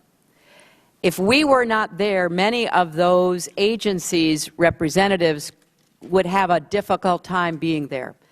I mean, we are the diplomatic presence that permits us to pursue law enforcement objectives, intelligence objectives, military objectives, and so much more. So it's not just about us sitting around and saying, you know, do we really want our diplomats at risk? It's, okay, what are the equities of the rest of the government that would be effective if we decided we had to close shop because the risk was too great? I want to stress that because I don't think you can understand, at least from my perspective, how difficult the calculation is without knowing that it's not just about the State Department and USAID. Secondly, I don't think we can retreat from these hard places. We have to harden our security presence, but we can't retreat. We've got to be there. We've got to be picking up intelligence, information, building relationships. And if we had a whole table of some of our most experienced ambassadors sitting here today, they would be speaking with a loud chorus. Like, you know, yes, help us be secure, but don't shut us down. Don't keep us behind high walls in bunkers so we can't get out and figure out what's going on. So that's the balance I've been trying to make for 4 years. We will only have time for 2 more questions. We will end at 5. We'll go now to Mr. Cook from California. Thank you, Madam Secretary. First of all, I want to compliment you. It's been a long, long day, and to survive all these questions and everything, it's been tough. I want to talk to you about the Marine security guards. Yes. And this is from somebody who spent a long time in the Marine Corps, but not under the cognizance, part of DOD, not under the State Department. And you had some things in here about additional Marine Marine security guard detachments. Yes, sir. And the question is about whether it's prudent to task organize those assets that are organic to you and perhaps put them in those areas that have the high threat level. And if you could answer that, I'd appreciate that. Congressman, it's a very astute observation. I mean, we believe that we need to increase both our Marine security guard detachments as well as our diplomatic security and create more synergy and cooperation in these high-threat posts. The Marine security guards, as you know, are very much a presence on more than 150 of our posts. And in order to give them the facilities and support they need a Marine house. They need to be very close to the embassy because if you saw the recent movie Argo, you saw the Marines in there, you know, destroying the classified material when the mob was outside in Tehran. They are experts at that. They are people that are totally relied on by the entire mission. But as I said earlier, historically their job has not been personal security. So we've got to figure out, working with DOD and particularly with the Marines, you know, and most of them are very young. You know, I take pictures with them everywhere I go, and usually the sergeants, you know, older, more experienced, but most of the, you know, the Marines on duty are quite young. We've got to figure out how we really take advantage of their presence, and that's a conversation we're in the midst of with our DOD colleagues. And with your experience, I would welcome any insight or ideas you've got about how we really do use Marine security detachments better. Thank you very much. I yield the time. Thank you. We'll go to Grace Ming from New York. Congratulations too, Grace. Thank you, Mr. Chairman, Mr. Ranking Member, Madam Secretary. It's wonderful to see you here again. And if you have any advice for a fellow New Yorker finding her way in this town, please let me know. As a woman, as a mom, thank you so much for being a role model for women, not only in the United States, but all throughout the world. Thank you for your compassion and leadership always. I'm curious, in the past weeks, we've seen the French respond decisively to the situation in Mali. The African Union has fought well in Somalia. Do you see this as an advancement of multilateralism in combating Islamic extremism in the Middle East, in Africa, and what more can we ask from allies in that area? Well, congratulations, Grace, and that's an excellent question because I think that's exactly what we're coping with right now. I'm very proud of the work we did with African nations to stand up, financially support, and train the AMISOM force that has driven al-Shabaab out of the dominant position that it had. That meant putting American trainers, working with troops from Uganda, Burundi, Djibouti, eventually Kenya, advising some other countries that were willing to put in assets. It took money, it took time, but we just recognized the new Somali government, which could never have been possible without American support and multilateralism, because the UN was strongly behind it. We got other nations to invest. What we're looking at now in West Africa is to try to help support an African AU-blessed, ECOWAS-supported troop combination from a number of countries to really take the lead against the terrorists in northern Mali. Again, this is hard. If the United States comes in and does something on our own, and I appreciated what Congressman Kinzinger said, nobody can match us in military assets and prowess. But a lot of the challenges we face are not immediately or sustainably solved by military action alone.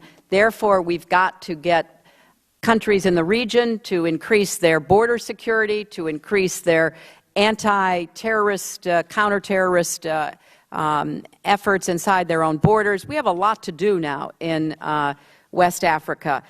So I think you're right to point out the United States has to play a role, but it needs to be part of a multilateral effort in order to have a chance at success. Thank you, Madam Secretary. We've discussed many important issues. I remain concerned about whether the Accountability Review Board captured the full picture of what happened, but I think we can agree to work together moving ahead to improve security in a number of different areas. This hearing now stands adjourned. Thank you.